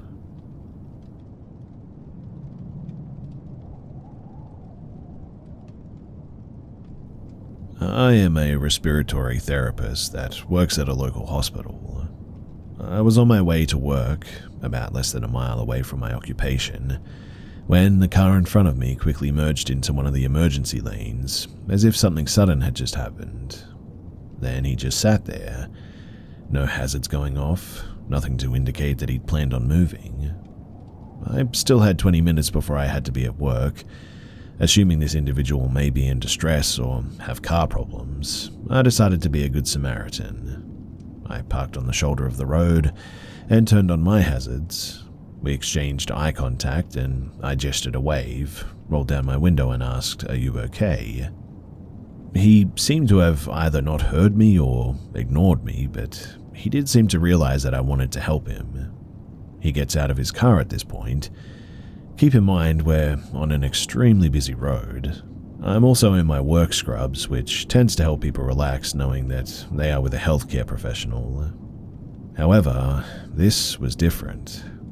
When he got out of his vehicle, I assumed that he would have told me that he was in some type of pain or something that caused him to pull over abruptly. I mean, he'd been driving fine the entire time that I was behind him. So I casually get out of my vehicle and walk over to the back end of his car. And this is when I officially start a conversation, asking if he's hurt or if something is wrong. Just all the basics. But the thing is, his eyes were so cold. He had this body language to him that almost made him seem a little unhinged or skittish. He hadn't answered any of my questions, so I tried once more asking, "Hey man, we're in the middle of a busy road. Is there something wrong with your car or something going on with you?" He simply replied, "No." I started to feel this sensation of discomfort, like he wanted to do something to me but was restraining himself. So I just continued to play it off. He didn't seem drunk or high, but he had these black, beady eyes that I just couldn't stop looking at. It was as if he was just a vessel to something dark. I tried to continue the conversation. "Well, why did you stop, man? You don't want to get hit out here, do you?" He replies, I don't know where to go." I didn't know what he meant by this, so I questioned further by saying, "Do you know what city you're in right now? If you're lost, I can tell you where the nearest highway is," which was also less than a mile away. His reply was a little chilling. "Anywhere but here." I was now really confused. He didn't know where he was, but he felt this urge to get out of the area as quick as possible. So I asked, "Well, what direction are you wanting to go? The 75 north will take you to Dayton. You could also take 75 south and you'll head to Cincinnati." He then asks, "What would you do in my position?" Now, I have no idea what he meant by this. I simply said, "Oh, I don't know what kind of position you're in, man. Can you drive? The hospital I work for is within view and we don't have to go in. I just want to make sure that you don't get hit." He agrees to follow me, but once I turned on my blinker to turn into the hospital, he completely stopped following me, pulled a U-turn and just sped off. Now, I know that this isn't like the creepiest thing in the world, but you really have to try to understand just how foreign and strange this guy's behavior was. Each time he engaged in conversation, it was as if he was contemplating to tell me something, but ultimately remained silent. From the looks of it, he drove a red Toyota, a RAV4 hybrid maybe. So, he didn't have a broken down car or looked like he was a substance abuser or anything.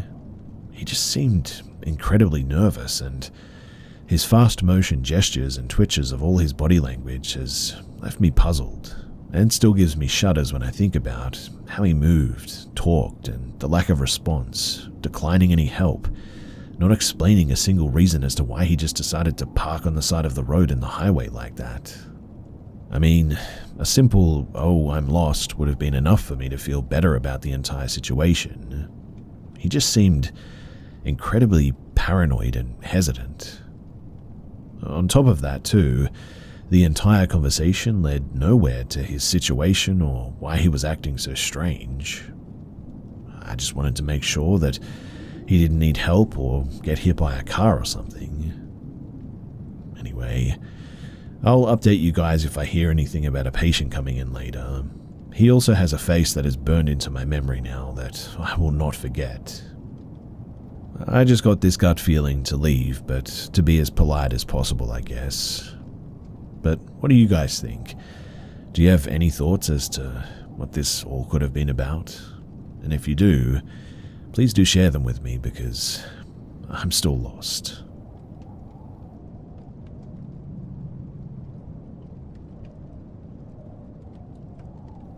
So, this started about 2 to 3 years back. I had just experienced a terrible breakup, and I started receiving these really disturbing phone calls. It started simple. The first call I answered, and the person on the other end said how much they missed me. Now, I have a very small circle of friends, and I'm not on Facebook or any social site where I update my photos or daily activities or anything. This is important too. And I know that the ex that I just split up with had nothing to do with the following as well. The first call, like I said, was simple, They said that they missed me.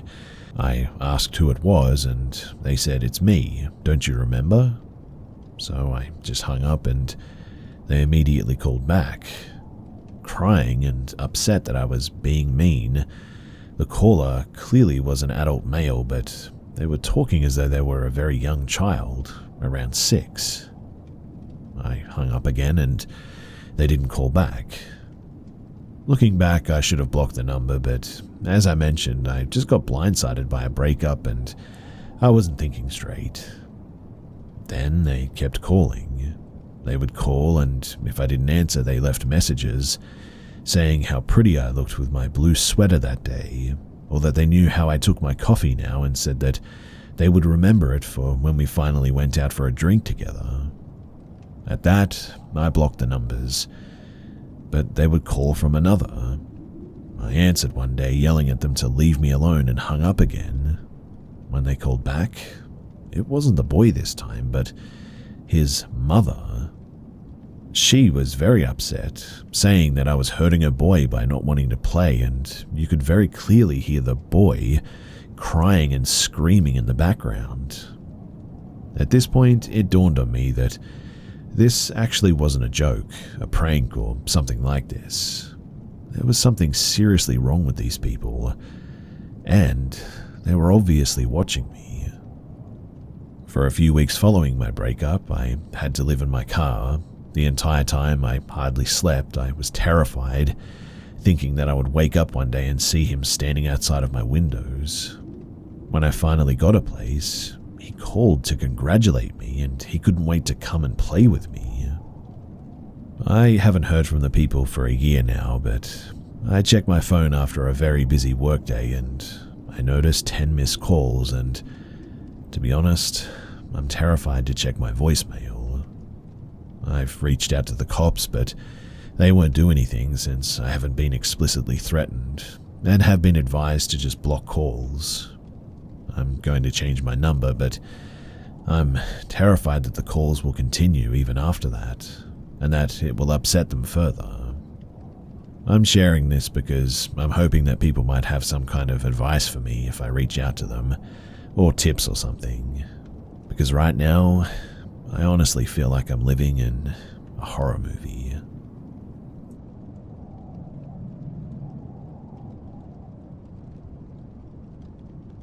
This happened when I was around the age of 11 to 13. I'm 20 now. So, growing up, we had it rough. Our family lived off of minimum wage, my dad was an alcoholic, my siblings were banned from our neighbors' houses because they were accused of stealing. One of our neighbors that lived right next to us was actually a teacher. I'll call him A. He was a teacher at our local high school. He lived with his wife, and we'll call her B, and his 2 kids. We were friends with his kids and occasionally spent afternoons at their house with our other friends. The husband, he had a brother that had mental problems caused by drug addiction. We'll call him C, and he lived just beside their house as well. It was like a duplex, but with C's door facing our fence and A and B's door facing the road. Now, there are times when we were watering down plants that C would come up to our fence and show his tongue at us, as if trying to lick the air in front of me while making eye contact. We don't usually hang out at our garden because of this, and if we had to go to A and B's house, either had to come out and watch us go in so C wouldn't touch us, especially me because I was just really terrified of him. But still, this was our only house that we were welcome to, and we were dumb little kids and just wanted to play. Now one day I was coming home from school. As I unlocked our gate and went in, I saw C picking our doorknob with a flattened spoon. He ran when he saw me and climbed up the fence back to his house. And to say that I was mortified is a massive understatement. I told his brother about it, but they didn't do anything.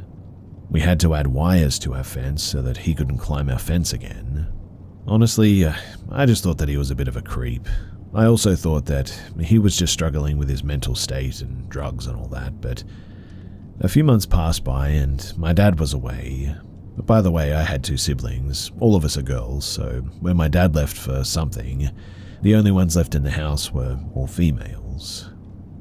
One night, though, I heard a discreet sort of psst while I was filling our water containers. I ignored it, but then I heard it the second time, and I looked around and saw that it was A calling me from the other side of our fence. He signaled that I should go outside because he's going to give me something. It was a 20 peso bill, rolled really tight.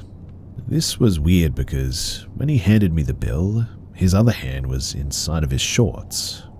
It happened again after a few days, and this time he was wearing only a towel on his lower half, and his hand is again inside the towel, clearly doing something under there because I can see his forearms moving.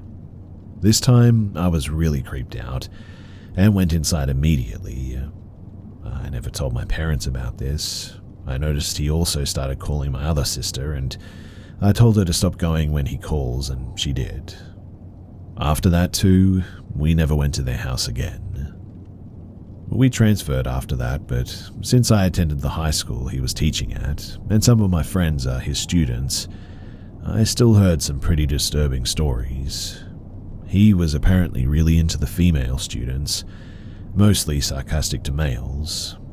Years after, he was discovered that, you can guess the rest. And I don't know what happened after that, but I still haven't told my parents my story, and I'm wondering if maybe I should.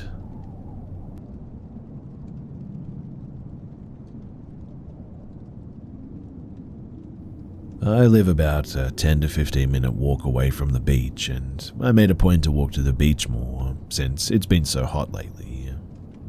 Anyway, I was with my sister and we had just come back from the beach. We passed this weird looking guy. He had scruffy hair and was wearing no shirt and giving a bit of a weird vibe.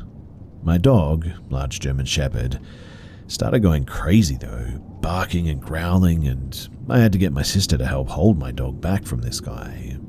He said to me, "There's a big snake in the bush over there, you know," and pointed to it. I sort of nodded and we kept walking.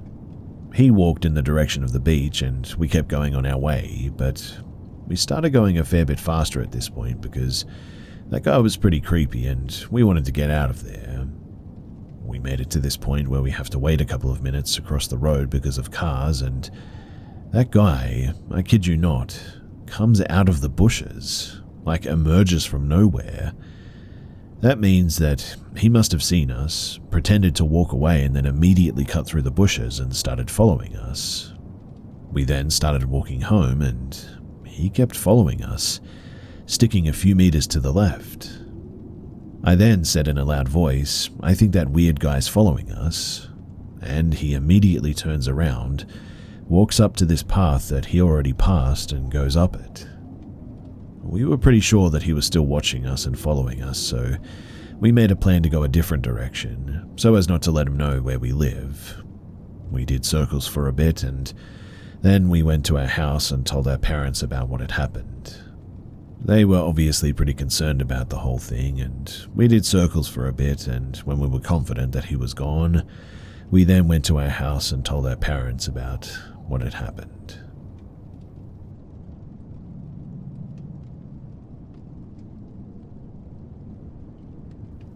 I was sleeping in my dorm room and I was alone, and suddenly I woke up in the middle of the night and I couldn't move.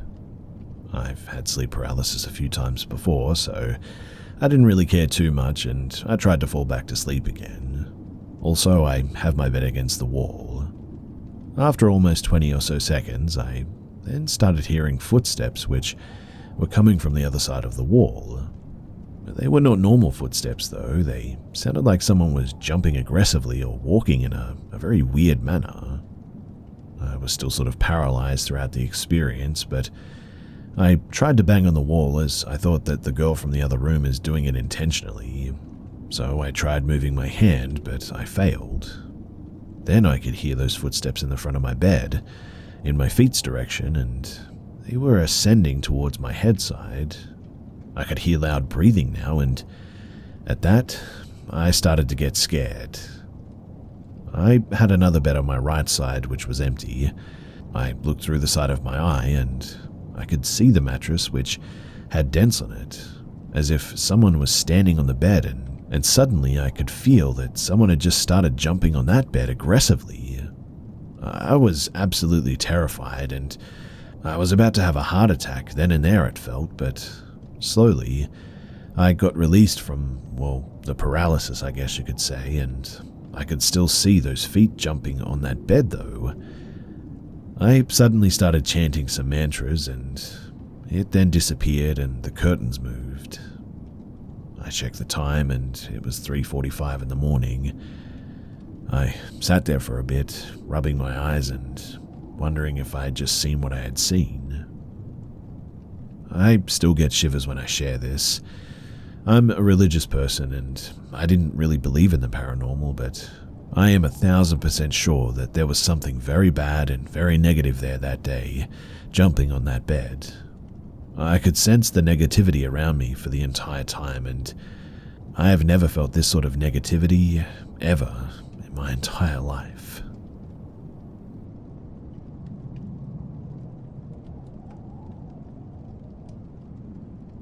Long ago, on a pretty terrifying night, I had the most chilling experience that I have ever had. I was 15 years old, living in a small, quiet town where everybody knew each other. It was a peaceful place, or so I thought at least, until that night. My parents were away for the weekend, leaving me in the care of my older sister, Emma. She was 16 and loved the idea of being in charge. That night, we decided to watch a movie, and halfway through, there was a knock at the door. Emma paused the movie. We thought that it was just a neighbor or a friend perhaps, but when she opened the door, there was nobody there. We shrugged it off and went back to watch our movie. We weren't too bothered because we thought that it was just some of the other kids playing pranks or whatever. Later that night, I woke up to a weird tapping sound on my window. I must admit that I was a bit scared because of the dark, but I mustered up the courage to peek through the blinds. And there, in the dim moonlight, I saw someone or something in all black standing in our backyard just staring at the house. Upon seeing the figure, my heart began to race. I ran to Emma's room and I woke her up. When we both looked again, the figure was gone. The next day, we told our parents about the incident, but they said that it was probably just a lost traveler or maybe a neighbor's guest or whatever. But I couldn't shake off the feeling that something just wasn't right. The following night, the tapping, it returned, more persistent this time. It sounded like someone was intentionally trying to scare us at this point. I told Emma and she called our parents, but there was no answer. We were alone again and we were scared. Emma decided to call the police, but as soon as she picked up the phone, the tapping stopped. We felt relieved, but still a bit uneasy. We tried to sleep, but a sudden loud bang from downstairs jolted us both awake. Emma quickly grabbed a flashlight, and we tiptoed downstairs to see what the noise was.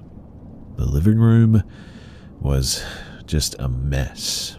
Books from the shelves were thrown onto the floor, the couch cushions were scattered everywhere, and then we heard a whisper, a faint, eerie voice coming from the kitchen. It was singing a slow, sort of haunting tune. Emma signaled for us to sneak back upstairs, but as we turned, the kitchen light flicked on by itself. Upon seeing that, we bolted upstairs, locked ourselves in my room, and pushed my dresser against the door. We huddled together, listening as footsteps started coming up the stairs, slow and heavy. They stopped right outside of my room. The doorknob rattled gently, then more violently. We were trembling, holding each other tightly. The house then went silent for a moment. Then, a voice, soft and raspy, spoke from the other side of the door. "I know you're in there," it said. We did not dare to respond. Then the sound of footsteps receded. We stayed awake the whole night. We were scared to even breathe, to be honest. In the morning, our parents came back and found us asleep in my room, the dresser still blocking the door. We explained everything and they called the police. The officers found no sign of forced entry, but they did find footprints outside, beneath my window and around the house. After that incident, my parents installed security cameras and an alarm system. The police patrols in our area increased as well, but the scariest part was that they never really caught anyone. Sometimes when I'm alone, I still hear a faint tapping and I freeze, wondering if it's just my imagination or if whatever that was has returned.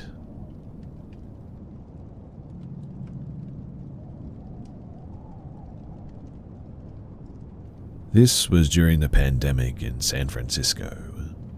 The streets were a lot more bare than usual that day. I had recently moved to my new apartment in Nob Hill from the notorious Tenderloin district, which actually wasn't as terrible as it said, but I was still very happy to leave nevertheless. One night though, I was feeling a little bit nostalgic and missing the beer prices, so I wandered the street down to TL. I always wear headphones while walking, but this evening there was an inner voice that told me to turn them down and keep my eyes out. It was about 10 p.m. and I listened to that voice, but with little caution. I got down to my old hood, deep within the craziness where the only sign of the pandemic was masks on everybody's faces. I buy my 40 ounce of St. Ides and I head back up the steep hill to California Street to get home. Lo and behold, a few blocks out of the hood, I feel this dude behind me first. Even though the sidewalk is completely empty, I move to the side to let him pass, but guess what? He doesn't. I turn to see, well, his junk in his hand, trying to rub it all up on me. I scream at him and he scurries like a roach into the shadows. Mind you, the streets are getting real steep at this point. He's a bit chubby, so I'm like, let's book it up these hills. I get a few blocks up and like 30 floors later and no one is behind me. I breathe a sigh of relief and maybe I can just walk home now. When all of a sudden, like the Terminator, I swear, he appears from beneath the streetlight and starts coming after me faster than ever. I pick up my pace, feeling like I'm in the worst dream ever or some horror movie, but then realize that what I'm doing is the wrong move. So I stop. And I start screaming, but look around and there's not a soul. The streets were completely dead, and that really scared me. He started cornering me into this wall with his junk still out, and suddenly I remember to act like I saw a bear, like be big and yell, make them afraid of you. So I made myself as big as I could and crazy and pulled out my 40-ounce bottle and I said, "I'm going to kill you." I did end up with a few scratches and bruises, but it worked. That creep eventually ran off. Even still, I ran off scared as well, looking behind me every other moment, until I got to my favorite place, Ina Coolbrith Park, and I waited, shaking until I was sure that that psycho wasn't following me before I went home. Moral of the story, I suppose? Treat your aggressor like a bear, if you can.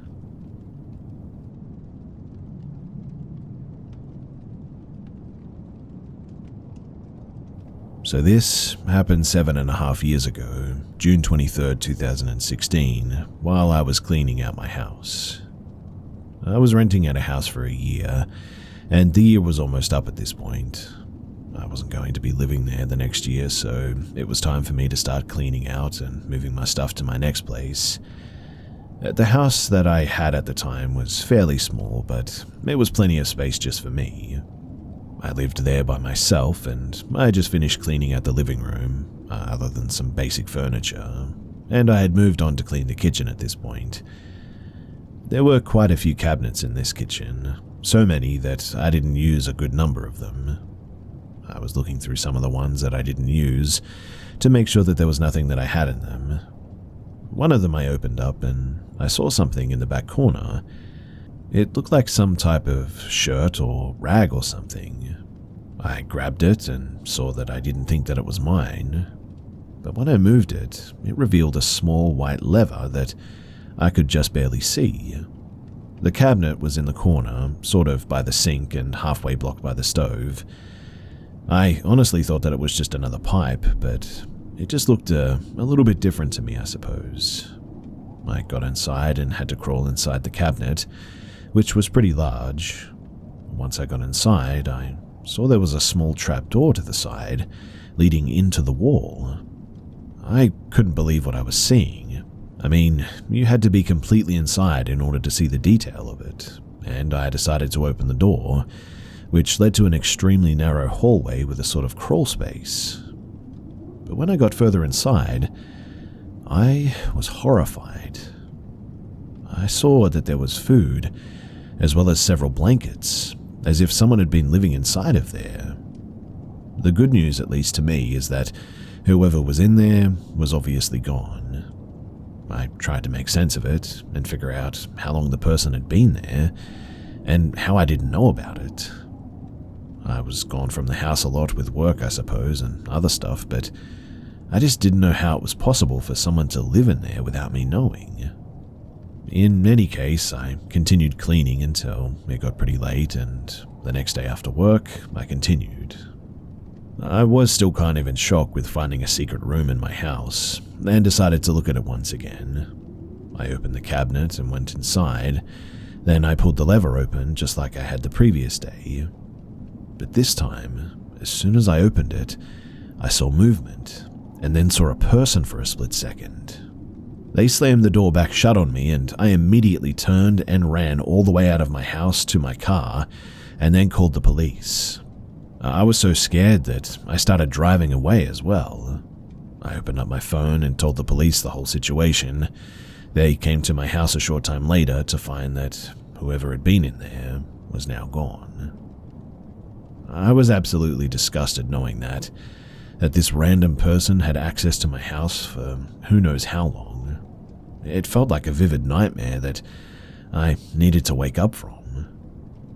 When I opened my phone to call the police, it showed the date was June 23rd, 2016, and I still remember this date, 7 years later.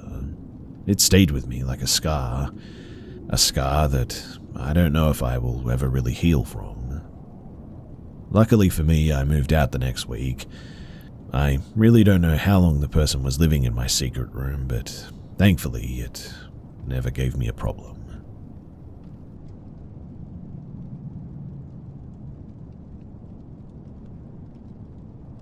So about 5 years ago now, I lived in a flat. I'm from the UK, so a flat is basically an apartment. It was just me and my dad that lived there, and my dad has always been a workaholic, so he was away for weeks at a time. Weeks alone, which I'd have to fend for myself at 13. I didn't have any issue with this, to be honest, as I loved the independence, and I loved feeling like I had my own place as well. But I'll admit that I was a little bit lonely. I mean, I didn't have any friends at the time, my parents had just separated, and my mum didn't want much to do with either of us, so I never really saw her. Anyway, a couple of months after moving in, I was home alone. My dad had just gone away for work for whatever reasons, and he wouldn't be back until the weekend. Everything was going fine.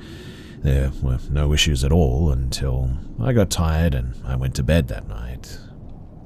I wasn't deliriously tired or anything. I am an insomniac though, so sleep just sort of evades me most of the time. What I mean is that I'll feel tired until my head hits the pillow and then my brain comes to life and just will not shut off. But I shut all the lights off, got into bed, and I looked over at the foot of it. And when I did, that's when I noticed that something was stood there. It wasn't a person and there were no features. It was just some sort of, shadow, stood, not moving, at the end of my bed. I freaked out, obviously, and tried the whole thing of closing my eyes and opening them, etc. He disappeared when I opened them again, but I could still feel eyes on me. Naturally, I assumed that I was just paranoid about being home alone, even though I was completely used to it at this point, and never freaked out or worried about it before. So I put the light back on and I went to sleep. I tried not to think about it, went to school the next day, just got on with life, stuff like that. I mean, I've always had a strong imagination anyway, so it was probably all just in my head.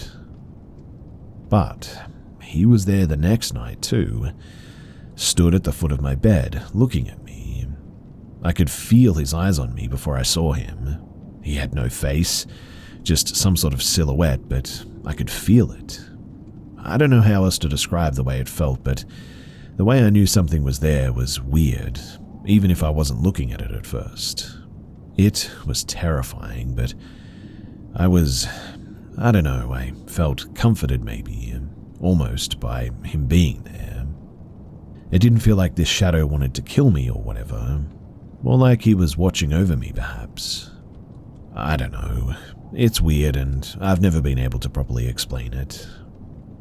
I've always brushed this off as just some kind of sleep paralysis, but I was never asleep when I saw him. I was never tired or unable to move, never fresh from a nap or something like that. I'd be fully conscious and he would just suddenly be there. Like I said, he wasn't threatening and I learned to live with it. Seeing him whenever the lights went out and I was home alone was always a bit of a fright, but I got used to it. But then, the second one appeared. The second one was smaller, and the only way that I can describe it is by saying that he reminded me vividly of the mum from Hereditary when she's crouched on the ceiling. He stayed in my peripheral at all times as well, which was very unnerving, and he first started showing up in the bathroom. I'd be using the toilet and he would be there, waiting for me. He felt threatening, like he was ready to pounce at any given moment, and it panicked me so badly that I often refused to use the bathroom, wash myself or brush my teeth, because he was always in there, even when the light was on. The worst part though was that I could hear his feet against the ceiling as he sort of chased me whenever I ran out of the bathroom, like the sound of someone running after you, but his hands and feet were against the ceiling, so it was more like an animal chasing you. I was absolutely terrified of him, and I never got used to it. I lost a lot of sleep over that period of time and continued for about 6 months, until suddenly they just stopped. I didn't see either of the shadow things anymore, and to this day have never been able to explain what the heck it was. I've spoken with counselors about it, and their only response is that it's some way of my brain coping with neglect or something like that. But I just cannot help but feel like it really wasn't purely my imagination. Who knows, maybe I am crazy, or maybe there is some sort of psychological reason behind it, but I will never be able to forget the sound of rapid footsteps behind me like that, or the feeling of eyes crawling all over me like 1,000 bugs as I slept. I've since stopped talking to friends about it because they think that I'm an undiagnosed schizophrenic or something. But there's something inside of me that just cannot accept my imagination, curating all of that. So, am I crazy? And if I'm not, well, what the heck were they?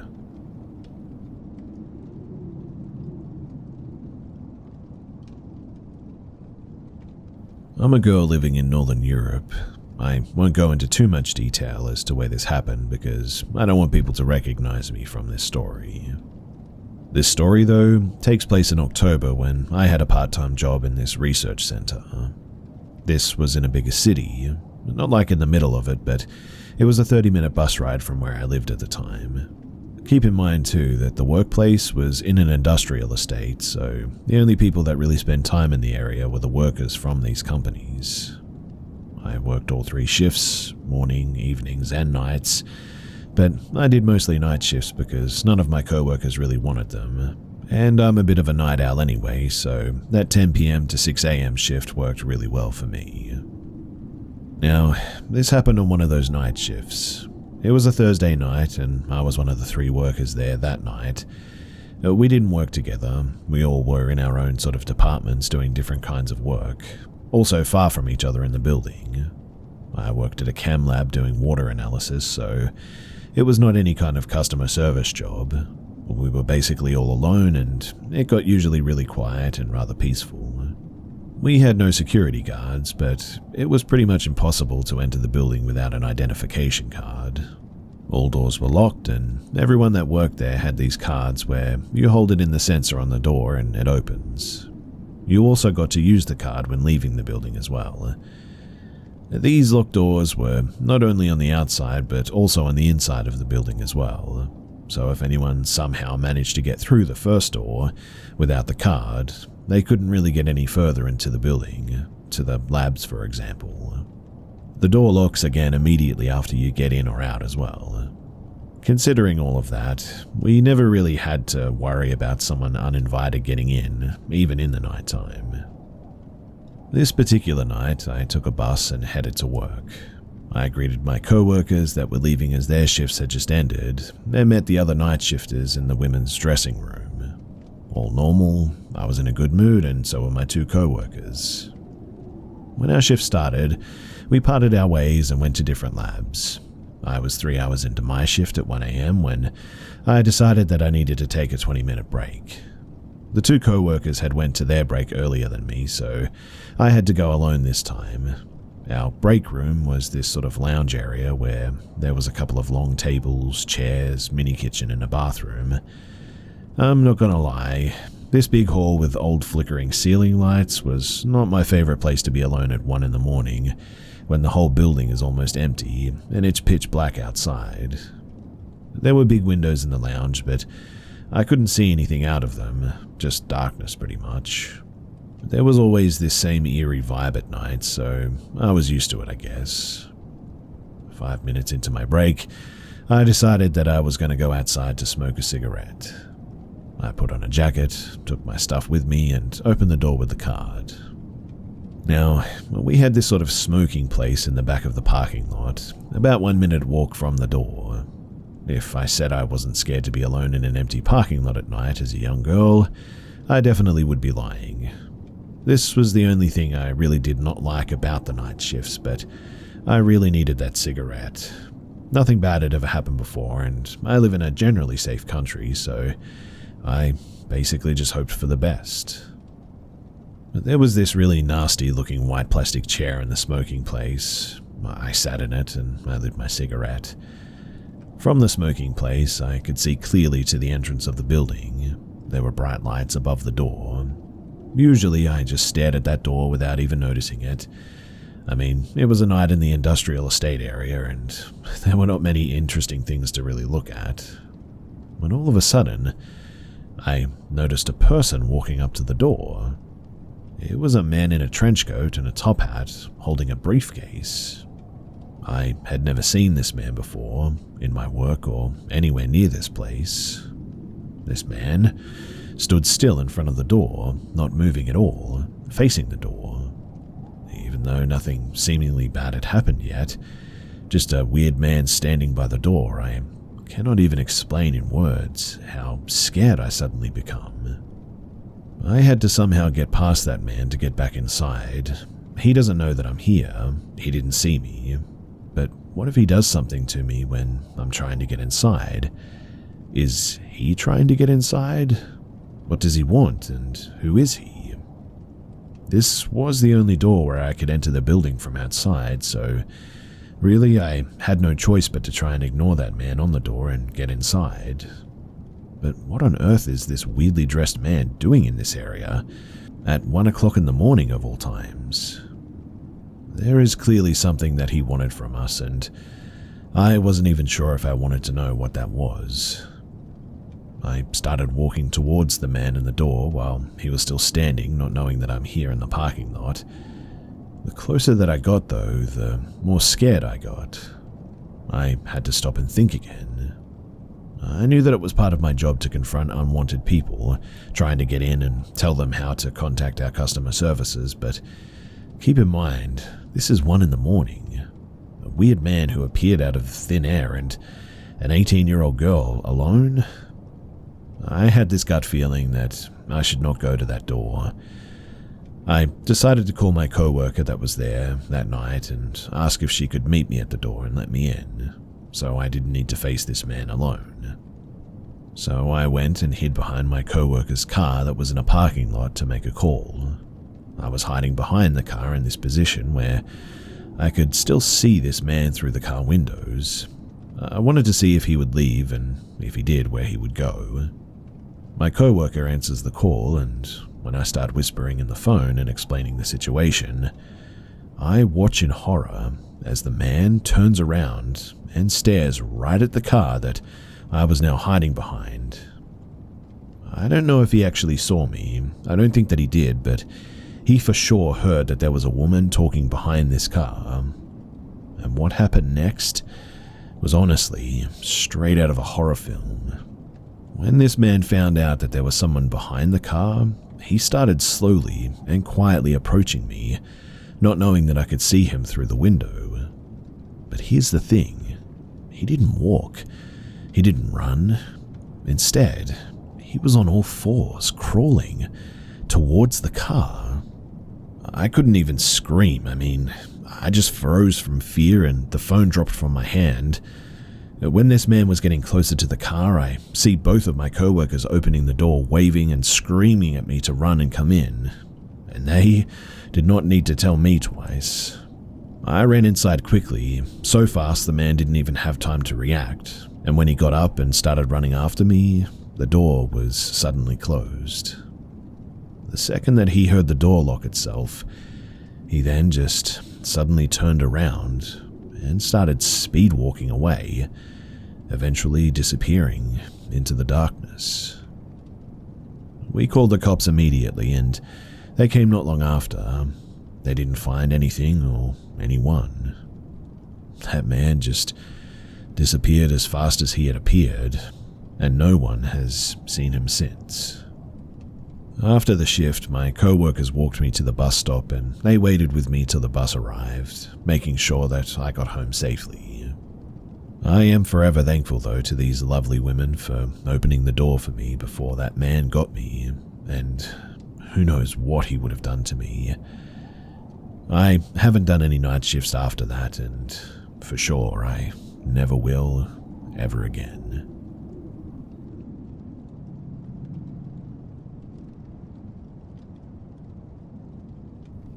I've lived on this property since I was 2 years old, and when I was little, I thought that it was normal to play with people who weren't really there. I thought that it was normal to play with people who weren't really there. I guess I chalked it up to being what imaginary friends meant.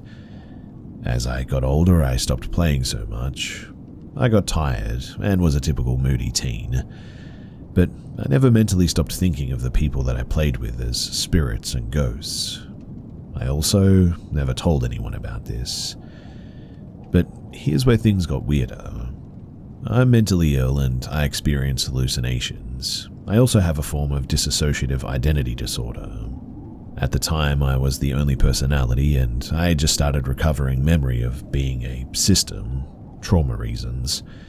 So when I started hallucinating figures and feeling people in my head, I thought it was just the system reforming. Around the same time, my older brother's life partner came to visit.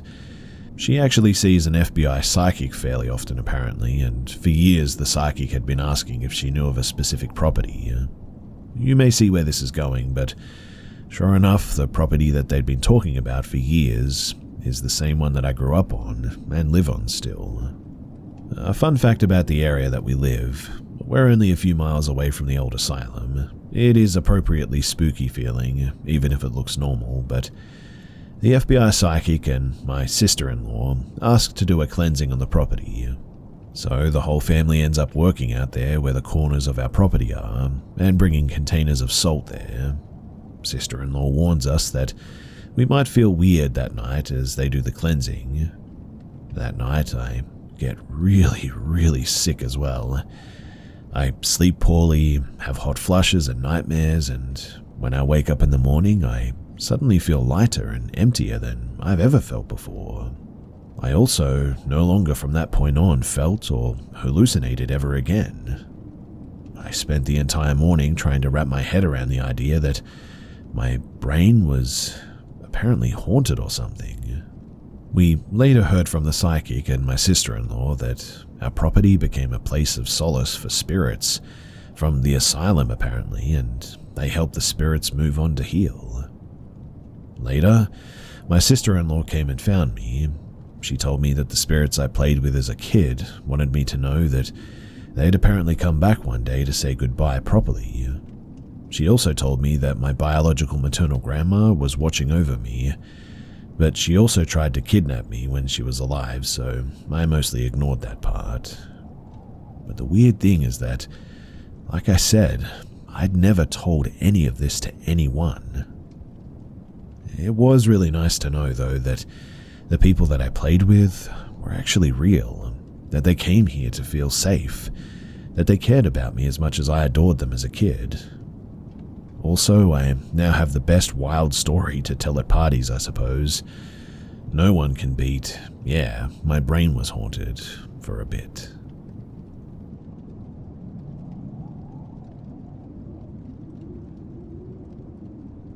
So I will start by saying that even though these experiences have happened to me, I've always been a skeptic.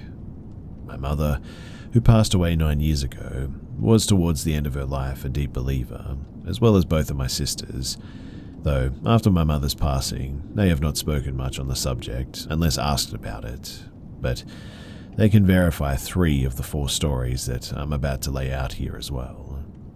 The first 3 of these stories take place in my childhood home, in a trailer park that always seemed to have an odd vibe around it in general. I never found anything weird out about it, but we always had this theory, like maybe an Indian burial ground or something was there, though I doubt it, but it was just a weird little rural area of southwest Michigan. The 4th story takes place at my father and stepmother's house, about 8 miles north of the house the first 3 stories take place in. But I'll start with what I feel is the least intense, moving to the ones that still spark great fear for me. So, story number 1. I'll start this story at my father and stepmother's house, as it's pretty simple. I lived there in my early 20s and had the classic downstairs basement room. I was the black sheep of sorts, so it was only fitting to put me there anyway. We had a dog that always stayed with me, especially when family was doing whatever. This happened multiple times, but I'll share the last time that I remember this happening. So, I'm sitting downstairs hanging out, YouTubing or whatever I was doing, when my dog, like he normally does when people come home, starts going absolutely nuts, barking and pacing for me to let him upstairs so that he can greet whoever he believes came through the door, and as I get out of my chair to let him do so, I hear the classic footsteps of what I believe is my little brother, as they're too fast to be my mother or stepmom. I hear them go all the way to the back end of the house and stay there, so I let the dog out. I follow suit, thinking maybe my folks need help grabbing something they may have brought home. I get upstairs. Nothing at all. The lights are off. Nobody's home. The dog even seems to be thinking, what the heck? Now, at this point, this is the 4th or 5th time that this has happened in the few years that I'd been living there, mostly starting in the latter part of those years. So this time, I felt ballsy about it.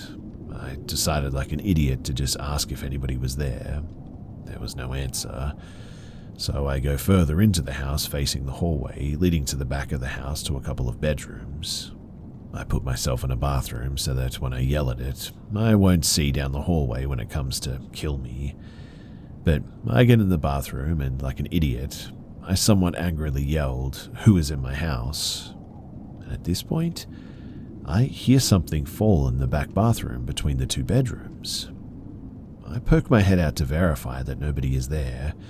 I check the garage, nobody's there either, and then went back downstairs where I waited for people to actually come home. It was a really eerie evening for me, and I don't know, the house just didn't feel right that day. So the second story, this is where to me, these things started to amp up a bit and they really get a bit freaky. Just something about this trailer park and the trailer that I lived in. This was after living in the same trailer with my mum, who my dad then took over after their divorce, and was now living there with my stepmom. So I remember that this was maybe 2006, I think. I was probably 13 or so, and at the time loved being up late as it was summer vacation from school. And this summer, I liked smoking with my sister late at night in the backyard with the neighbor boy. And this night, we weren't smoking anything illicit, just us three hanging out smoking cigarettes and talking. For some reason or another, my sister takes her phone out and, I kid you not, for some reason starts recording an audio file. This, I think, was on one of those unbreakable Nokia phones back in the day, and the quality is really terrible on these things, but it was recording nonetheless. Not for anything paranormal, but thinking about it now, I don't remember for the life of me what she was trying to record. The point is that she was recording all three of us standing there, when all of a sudden, about 2 feet to my right, we all hear the most unsettling, blood-curdling, just nasty woman scream for a solid 2 seconds. Immediately being like, what the heck was that? Even getting so worked up that we called the police, who didn't find anything after showing up 20 minutes later. But the best part? My sister the next day realized that she had recorded this audio file. Naturally, she goes into her phone to review it, realizing that she had never thought to stop the recording, but there it was on her phone. So we listened back to it. Everything's normal, you can hear us talking right up until you then hear this scream, which when this happens in the recording, you hear us go sort of quiet, then a very sort of static type silence, and then you hear us all go, what was that? And then the recording cuts off a few seconds later. Back then too, I always said it must have been a fox, but with how loud it was and how close it was, there was no fox anywhere near us. So that explanation just didn't make much sense. I must admit that I have a bit of a hard time with these two stories, as they're the only two that have sort of like visual or auditory experiences, and to me are the absolute hardest to explain, which kind of leaves me feeling out of my wits even thinking about them, let alone about sharing them here, but anyway, I digress. So the third story, to start, my mum was always a bit of a night owl, no exception even when we lived with her until 2005, and I think that this was somewhere around 2002 or 2003. The bedroom that I was in was right next to where the kitchen was. You could in fact see right out but you couldn't really see the table where we sat from here as the angle cut off that view, but it would have been to the right of the bedroom door looking out. Now, I remember waking up at about 3 or 4 in the morning or so, and looking out and seeing the dining room light on, and hearing my mum using a sewing machine at the table. So I yelled for her to come in here. I hear the machine stop, and she comes to the doorway. And what I remember was just the most menacing, horrifying, mean look on her face as she just stood there, staring right at me. No words, no nothing. Just this look like, why are you talking to me right now? I don't really remember at this point if I said or did anything while she stood there doing this, but just as quick as she was standing there, she just as quickly, still with no words at all, turned first her head away, then her body followed suit, and then she just walked away.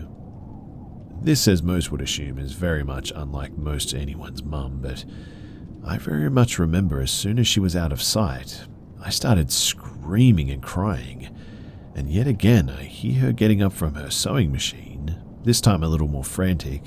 She comes in asking what's wrong, with the classic mum calming down horrified kid going on. So I told her what I had literally just seen, and she said very plainly that she had not just been in here, and that she had been sewing the whole time.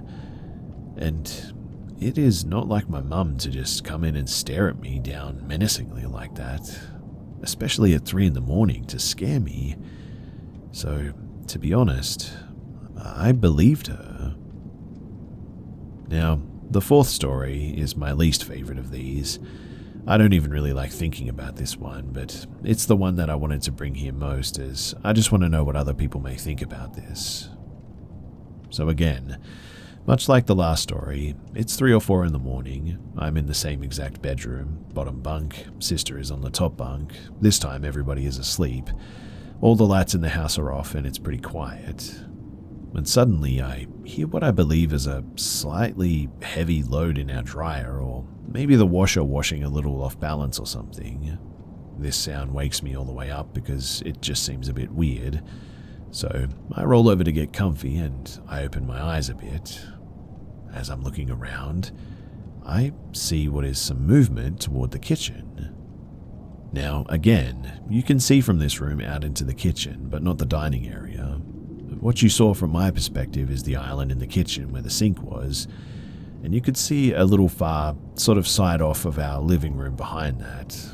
But I'm just kind of scanning the kitchen, listening to this weird sound that I keep hearing, and that was when I see it. I can't say that it was standing, as I saw no legs, but standing or stood behind the island, but extremely tall, is this very plain, almost 2D looking man. All white, no features whatsoever, no face, no nothing. As you look down his body, it appeared to be more faint too, but still a definite white figure or person just stood there. To be honest too, at first I'm thinking that there must be headlights hitting the window from a car outside or something, but then I realized that this thing has sort of like a cowboy type hat on. And not only that, it seems like it's taking its hat off and like tipping its hat in my direction. Like it's tipping its hat at me almost.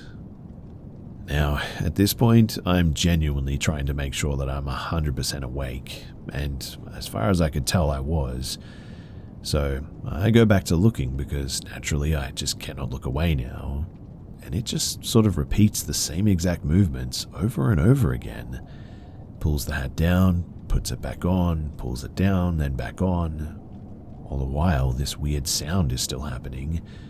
So I'm trying to justify it in my mind by thinking somehow the neighbor's kid is playing a prank on me and somehow is outside the window that's a bit behind this thing using some sort of a puppet or something. But then I realize how stupid a thought that this is. And that was the moment that I started screaming. My sister wakes up and asks what's going on. I tell her exactly what I see and I ask her if she sees it too. But oddly, no, she doesn't see it at all. This makes me scream even more though, this time waking up my mum, who as she comes into the kitchen turns on the light, and as soon as she did that, it just disappeared. Though I still hear the strange sound, so I ask my mum what the sound is and if the washer is going, and she goes and looks and neither machine is running. And for whatever reason, this woman takes one look at me, feels my head to see if I have a fever, which I didn't, and then tells me that I have a fever and that's why I'm seeing stuff like that. So I try and calm myself. She leaves the room and turns the kitchen light off again. And sure enough, there is this guy again, still tipping that hat over and over. Eventually, I just convinced myself, I guess, that I was having a fever illusion or something. I managed to roll over and I fell asleep somehow afterward. I still mention this story to my sister, and she still very vividly remembers every bit of it, the way that she saw it anyway. Years later too, and after some study on this subject, I have always said that it was the Hatman, but the thing is that what I've read and heard on the Hatman is nothing like this. My mother later also recounted this story and later told me that though she didn't see or hear what I did, she only told me that I had a fever and stuff to calm me down, and she knew that it wasn't a fever causing it. So I guess the question is, what did I see that night?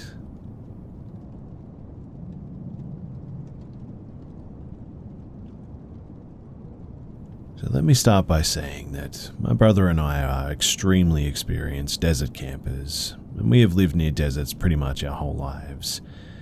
I have never in my 20 years of life, ever for 1 second, believed in anything paranormal or anything to do with evil spirits.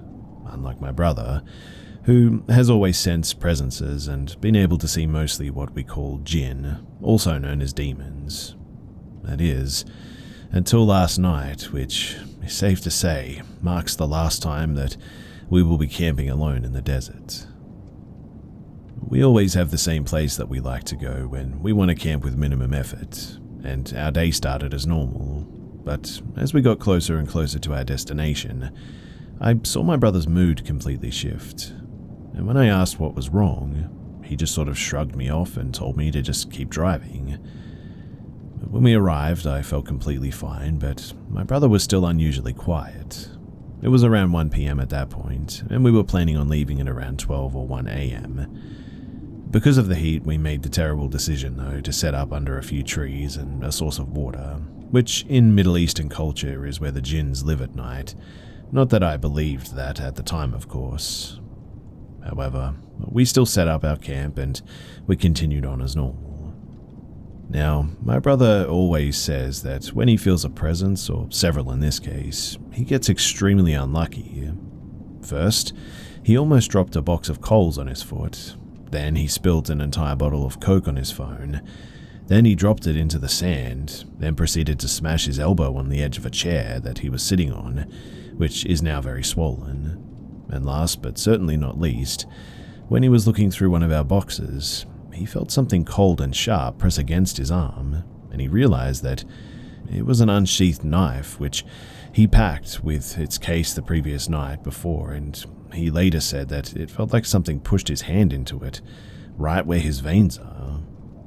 All of these events consecutively, within a matter of a few hours, was certainly making us both uneasy, and I, for the life of me, couldn't figure out why he was suddenly so unlucky. But as I was starting to question his clumsiness, a random couple appeared out of nowhere, informing us that they were stuck in the sand and needed some help. We drive a Land Cruiser and they had a Nissan Altima, so we didn't expect to encounter as many issues as we did, but we first dug them out without any issues. But as we pushed them out of the sand, they got stuck again. If you know anything about dune bashing or desert camping, then you understand the physics behind how wheels get stuck in the sand, and the way that this Nissan was stuck was incredibly unusual. It was literally stuck somewhere with plenty of space available for grip. And later on, my brother said that as we were digging them out of the sand, that's when he really started feeling like an evil presence around us, but didn't want to say anything as not to ruin the trip and freak me out, all these people. So we ended up having to tow them out of the sand, which again was far harder than it had to be. First, our tow strap broke off from the bumper. The tow strap cost $200 and was fine, but their bumper was slightly damaged. Then we almost got stuck ourselves, and a 20-minute job took more like 90, which again was extremely unusual and, with hindsight, just the beginning of everything that was to come. So when we got back to our camp, we noticed how everything around us had suddenly got really unusually quiet.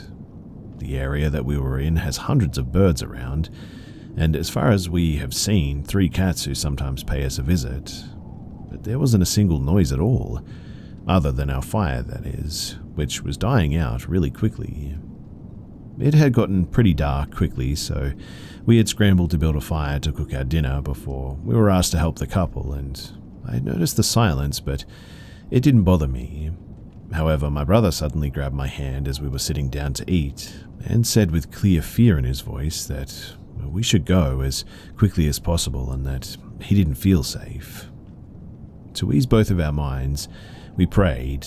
We're Christians, so of course we thought that it would help us. But I think it may have actually accelerated everything that happened that night, and just made whatever was out there with us very angry. So we quickly finished our dinner, and me being the skeptic, I was completely fine, and pretty much humoring my brother, until I started getting this really nagging feeling that it was time to pack up and leave. It hit me like a wave too, and I was quite taken aback by the feeling, so I voiced it to my brother, and he agreed that we should pack up right away and that we should leave. So we started packing up at a normal pace, like we were just tired and wanted to leave. And that's when we heard a sound very close to us, on the opposite side of the pond, which wasn't that big, that I could only describe as the sound of, I don't know, like death itself. And it seemed to go on for several minutes, and when I say that we looked at each other in absolute fear, I genuinely mean that I was about to have a heart attack, I think, right there and then. At that point, after being frozen for a few minutes, and quite reasonably so, after hearing that bellowing screech so close to us, we turned on the car, drove it back so that we could see better with the headlamps, and just started throwing everything into the car without much care, but with a whole lot of urgency. And it was like after the screaming, that's when everything hit the fan. First, it was the sound of twigs snapping and footsteps all around us. Then it was the shadows behind the trees, and I tried everything to try and get those shadows to change shape, walking around the trees and moving the lights, but nothing. It looked like they were people just staring at us the whole time, and you could sort of feel it too. We really felt like we weren't alone and that whatever was out there wasn't friendly.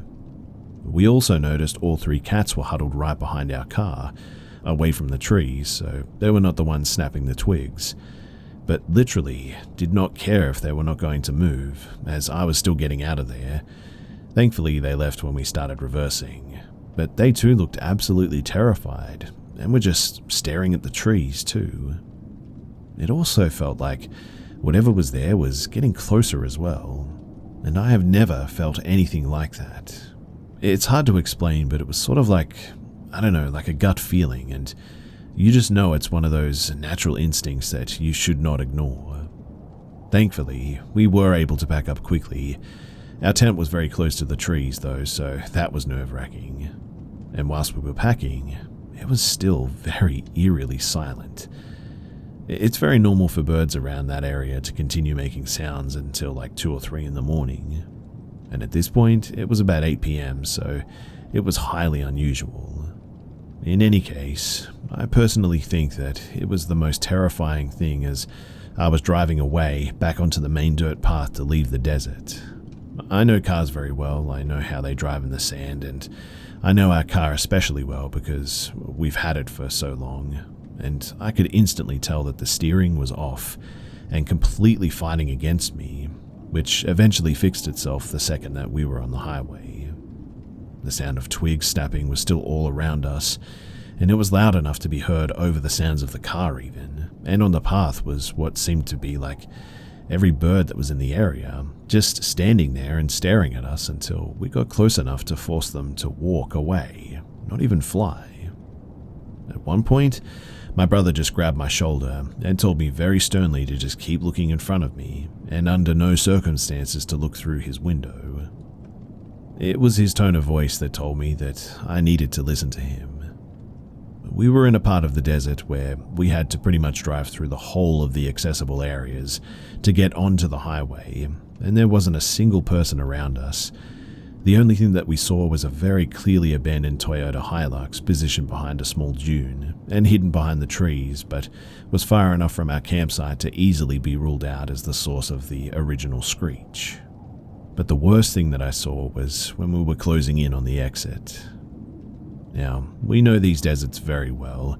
We've both grown up here and have been riding dirt bikes and quad bikes in these deserts since we moved here, and we know what wildlife to expect. Cats, birds, spiders, goats, even camels, mice, foxes sometimes, maybe even the occasional scorpion, or if you're really unlucky, a snake.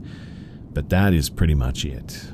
There's really not much else in these deserts, and we saw standing in the middle of the path, staring directly at us, a deer of all things.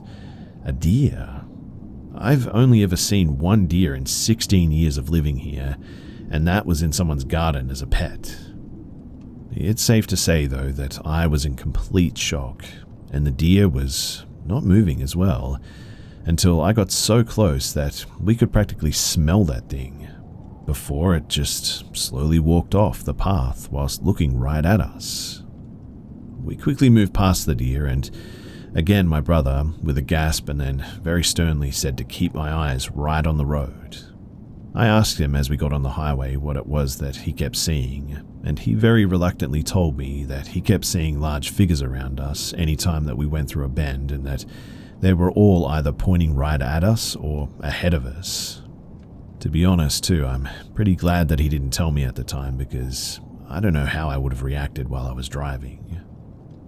And well, we still were yet to encounter anyone, but we could still very clearly hear sounds all around us. And again, not the usual bird or cat, but very clearly big and unrelenting as well. When I saw the exit though, I was as happy as I'd ever been. But that quickly faded when, once again, we saw another deer standing right in the middle of the road, slowly walking away and looking right at us. Except this time, it didn't really look like a deer.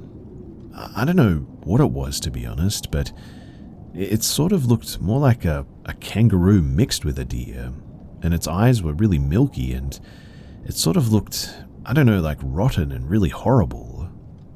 To be honest, I really didn't care much at this point. I just stepped on the gas, and fortunately, it had gotten out of the way just in time. Now, when you exit the desert here, you can either turn right onto a long stretch of highway, or you can go left and go through a small town, and take the back streets to a parallel highway.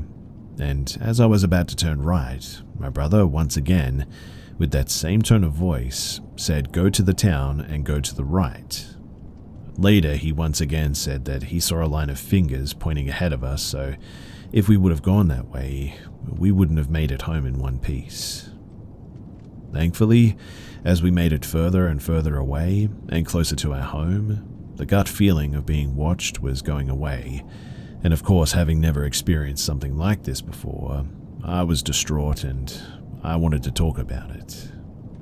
My brother told me as we were going home that because we were alone, the jinn wanted to mess with us, that they wanted to scare us and most likely cause us harm, and that the way they get to you in such rural places is to force you to stop and then do whatever they want, which makes sense as to why there were so many animals on our path.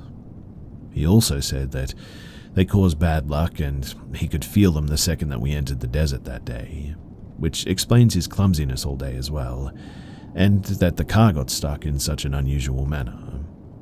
This is also my younger brother by 3 years, and naturally, anytime he would have ever told me about this sort of thing, I always just dismissed it as him just scaring himself or a delusion or whatever, but I can excuse the sounds that we heard, even the shadows that we saw last night. I can excuse the gut feeling as just being scared, but I cannot excuse those 2 deer that we saw staring right at us, and I cannot excuse the car just randomly fighting against me as I was driving like that. The deer, though, completely freaked me out, as did the tone of my brother's voice, and it's safe to say that we are not going camping there ever again. It's also safe to say that I won't ever be dismissing my brother when it comes to things like this ever again. I'm really thankful that we made it home safely that day.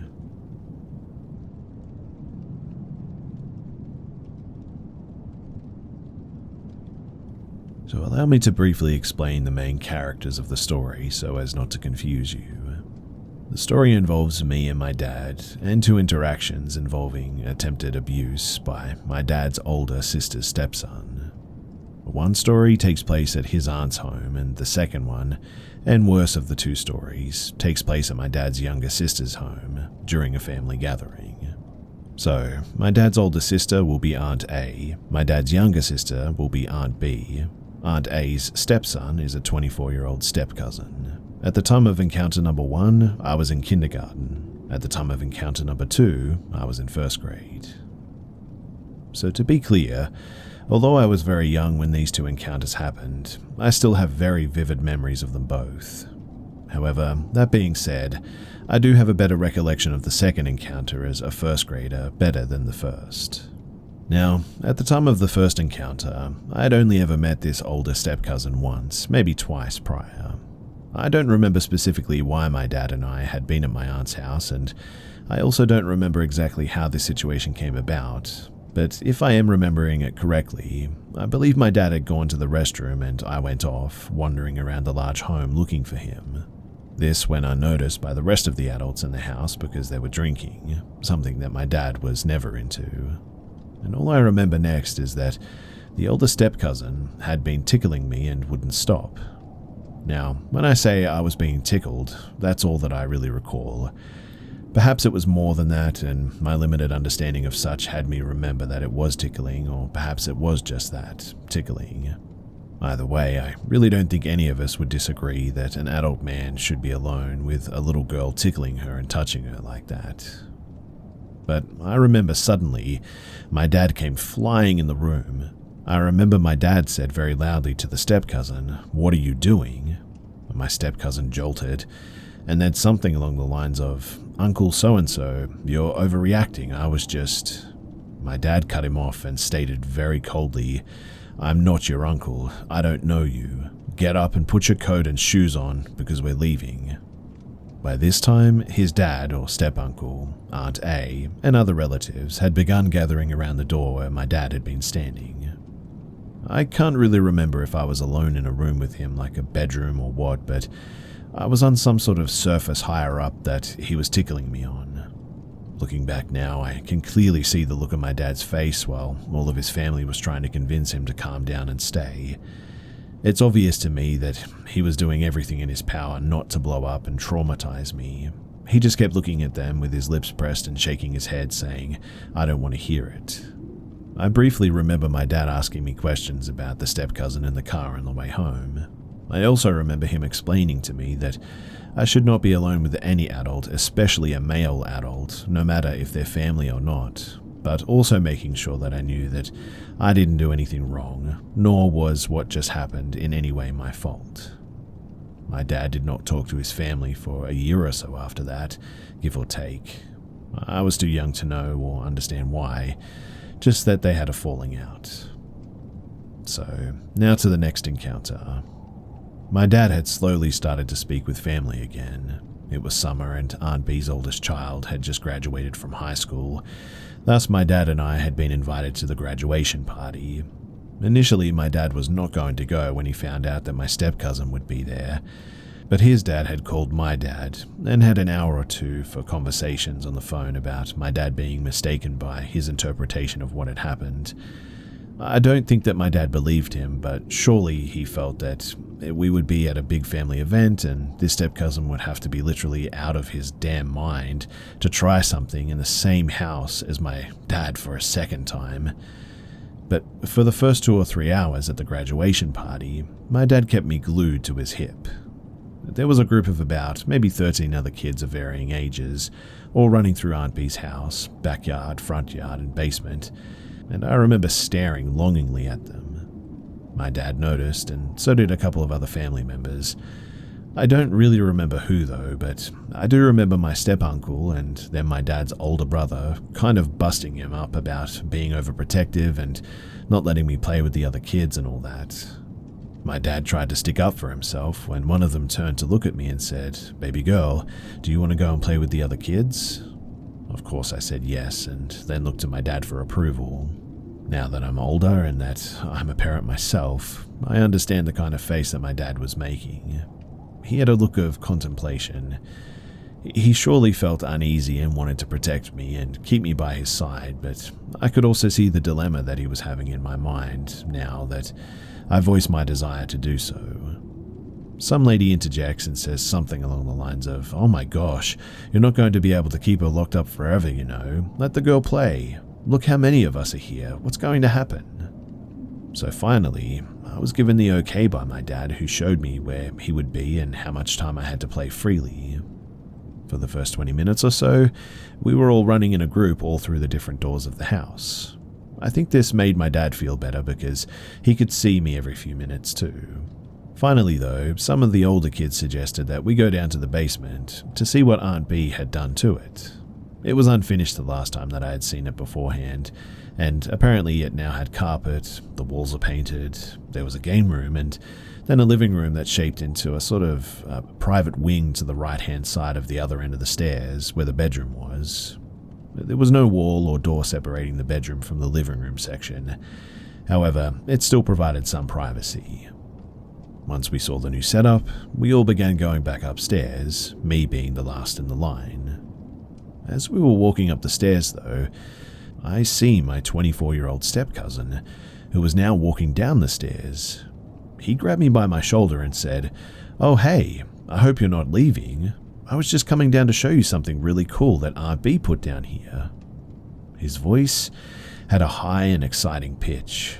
It was a tone of voice that I would find highly unsettling today should I hear a man talk this way to a kid that he hardly knew. By the time that he had finished making that comment to me about the cool thing that he wanted to show me, all the other kids were already gone. I remember looking up towards the top of the stairs and then back at him, and he grabbed me by my hand to lead me down. "Come on, you'll love it." I recall feeling very put off by this, but also feeling too small and too little to say or do otherwise. I also think that a part of me may have felt kind of cool that someone so much older wanted to show me something, a little kid after all. This is the first time that I can remember being allowed to go off on my own for any length of time, and so I was on that high of independence, I guess. He immediately walks me down past the couch and the TV setup, and towards the bedroom part of the basement. I remember him using his hand to pat on the bed while teasing, "So, do you want to try it out? See how good of a bed it is? Go on." I climbed on the bed and immediately started jumping and bouncing as high as I could. Looking back, I remember his face getting frustrated because I was not doing what he was expecting me to do. He tried sitting on the bed and he tried laying down, but I wouldn't stop jumping, and once he laid, I got down. He kept picking me up though with his hands under my armpits and placing me back on the bed, and saying that he wanted to lay with me and take a nap, which I responded by saying that no, I don't take naps with boys. He then starts asking me questions about my dad. "Do you ever sleep in bed with your daddy?" "Only if I ever had a bad dream," I replied. "What kind of things do you and your dad do, or where do you guys lay together, because I know how close you and him are?" "Oh yes, I love my daddy. Daddy and I like to lay on the couch together and watch movies." This statement from me clearly went off like a light bulb in his head, because that's when he leads me from the bed back towards the couch in the living room section. He then lays down on his side, prompting me to lay down with him and pull me closer to him.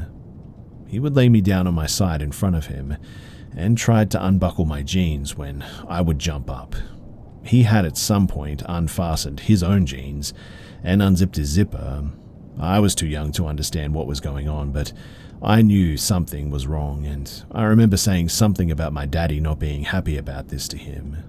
He was in the middle of trying to tell me that he had asked my dad if he could do this with me, and my dad said that it was okay, when suddenly I hear my dad yelling and stomping down the stairs, and man, was he absolutely furious. "None of you know where she is," he was saying. "Last time any of you kids saw her was in the basement with that guy." I jumped off the couch one more time as my dad was making an appearance in the stairway. He took one look at me and one look at this 24-year-old man who had been alone with me for who knows how long, and just said calmly, "You and expletives," before charging at him, punching him in the face, dragging him back up from the floor by his neck. My dad had one arm around his throat while he used the other to point in his face while screaming at him. He was screaming, I knew it, over and over again. He was also screaming, "That's my daughter," over and over again. When suddenly, my dad had his two older brothers and my step-cousin's dad on his back, pulling him off of this guy.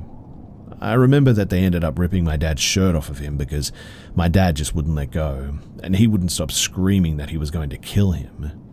Finally, he looked around the room and said, "I'm done with you, all of you. How dare you?" And he then said, "Let's go, baby," before scooping me up and taking me to my car seat. We drove off and we quickly stopped at the gas station. I remember my dad wiping something from his eyes. I remember him apologizing to me for letting me go off on my own and asking me if he scared me. Although Aunt A stayed with his creepy father and remains married to him today, the step-cousin was never invited to another family function again. My dad and I did not see or speak to that side of my family for 6 years, and it was never the same again. Remember, guys, it's not always strangers you have to look out for. It's actually the people that are closest to you that are sometimes the most dangerous.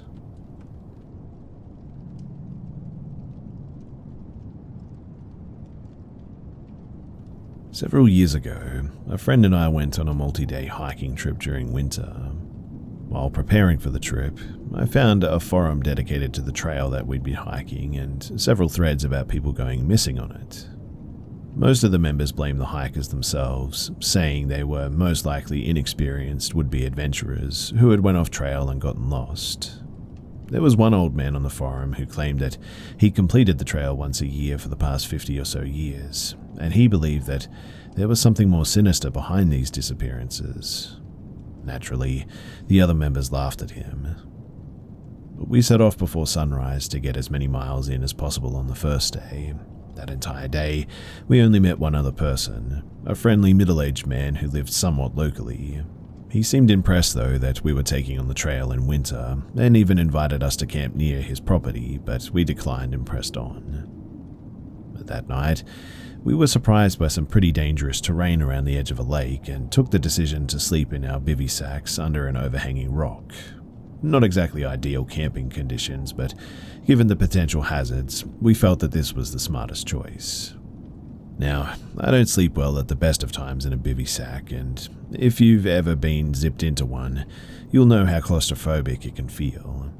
The rock hanging over my head didn't help either, but a few hours after, I did eventually manage to fall asleep. But I woke suddenly to the sound of my friend shouting and swearing at me.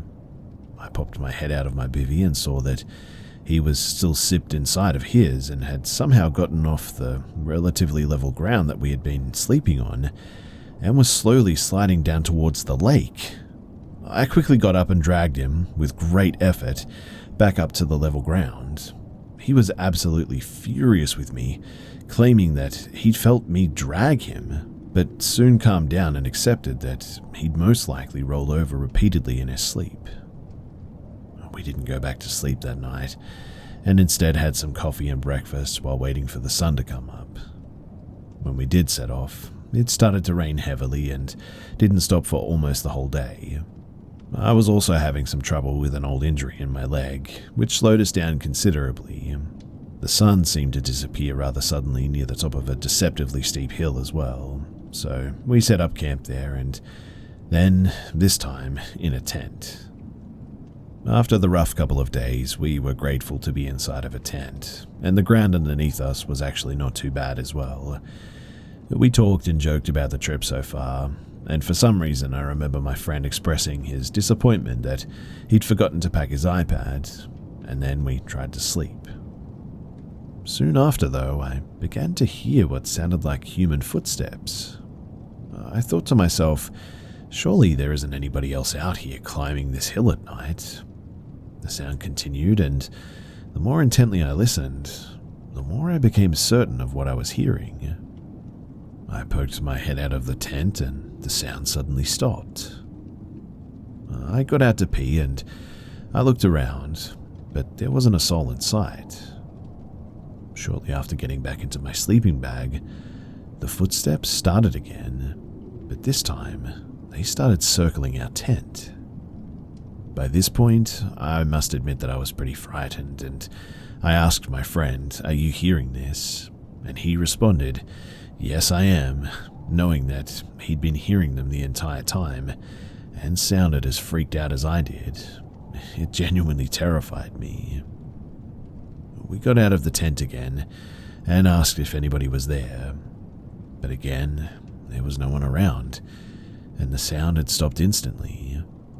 The footsteps around the tent continued for quite some time, and we didn't sleep. As soon as the sun came up, we packed up our things, got off the trail, and hiked to the nearest village, got a cab to the nearest town, and we made our way home. we've never been able to find a convincing explanation of what could have been causing the sound of the footsteps that night, and my friend has since become a full-fledged missing person, paranormal, and conspiracy enthusiast.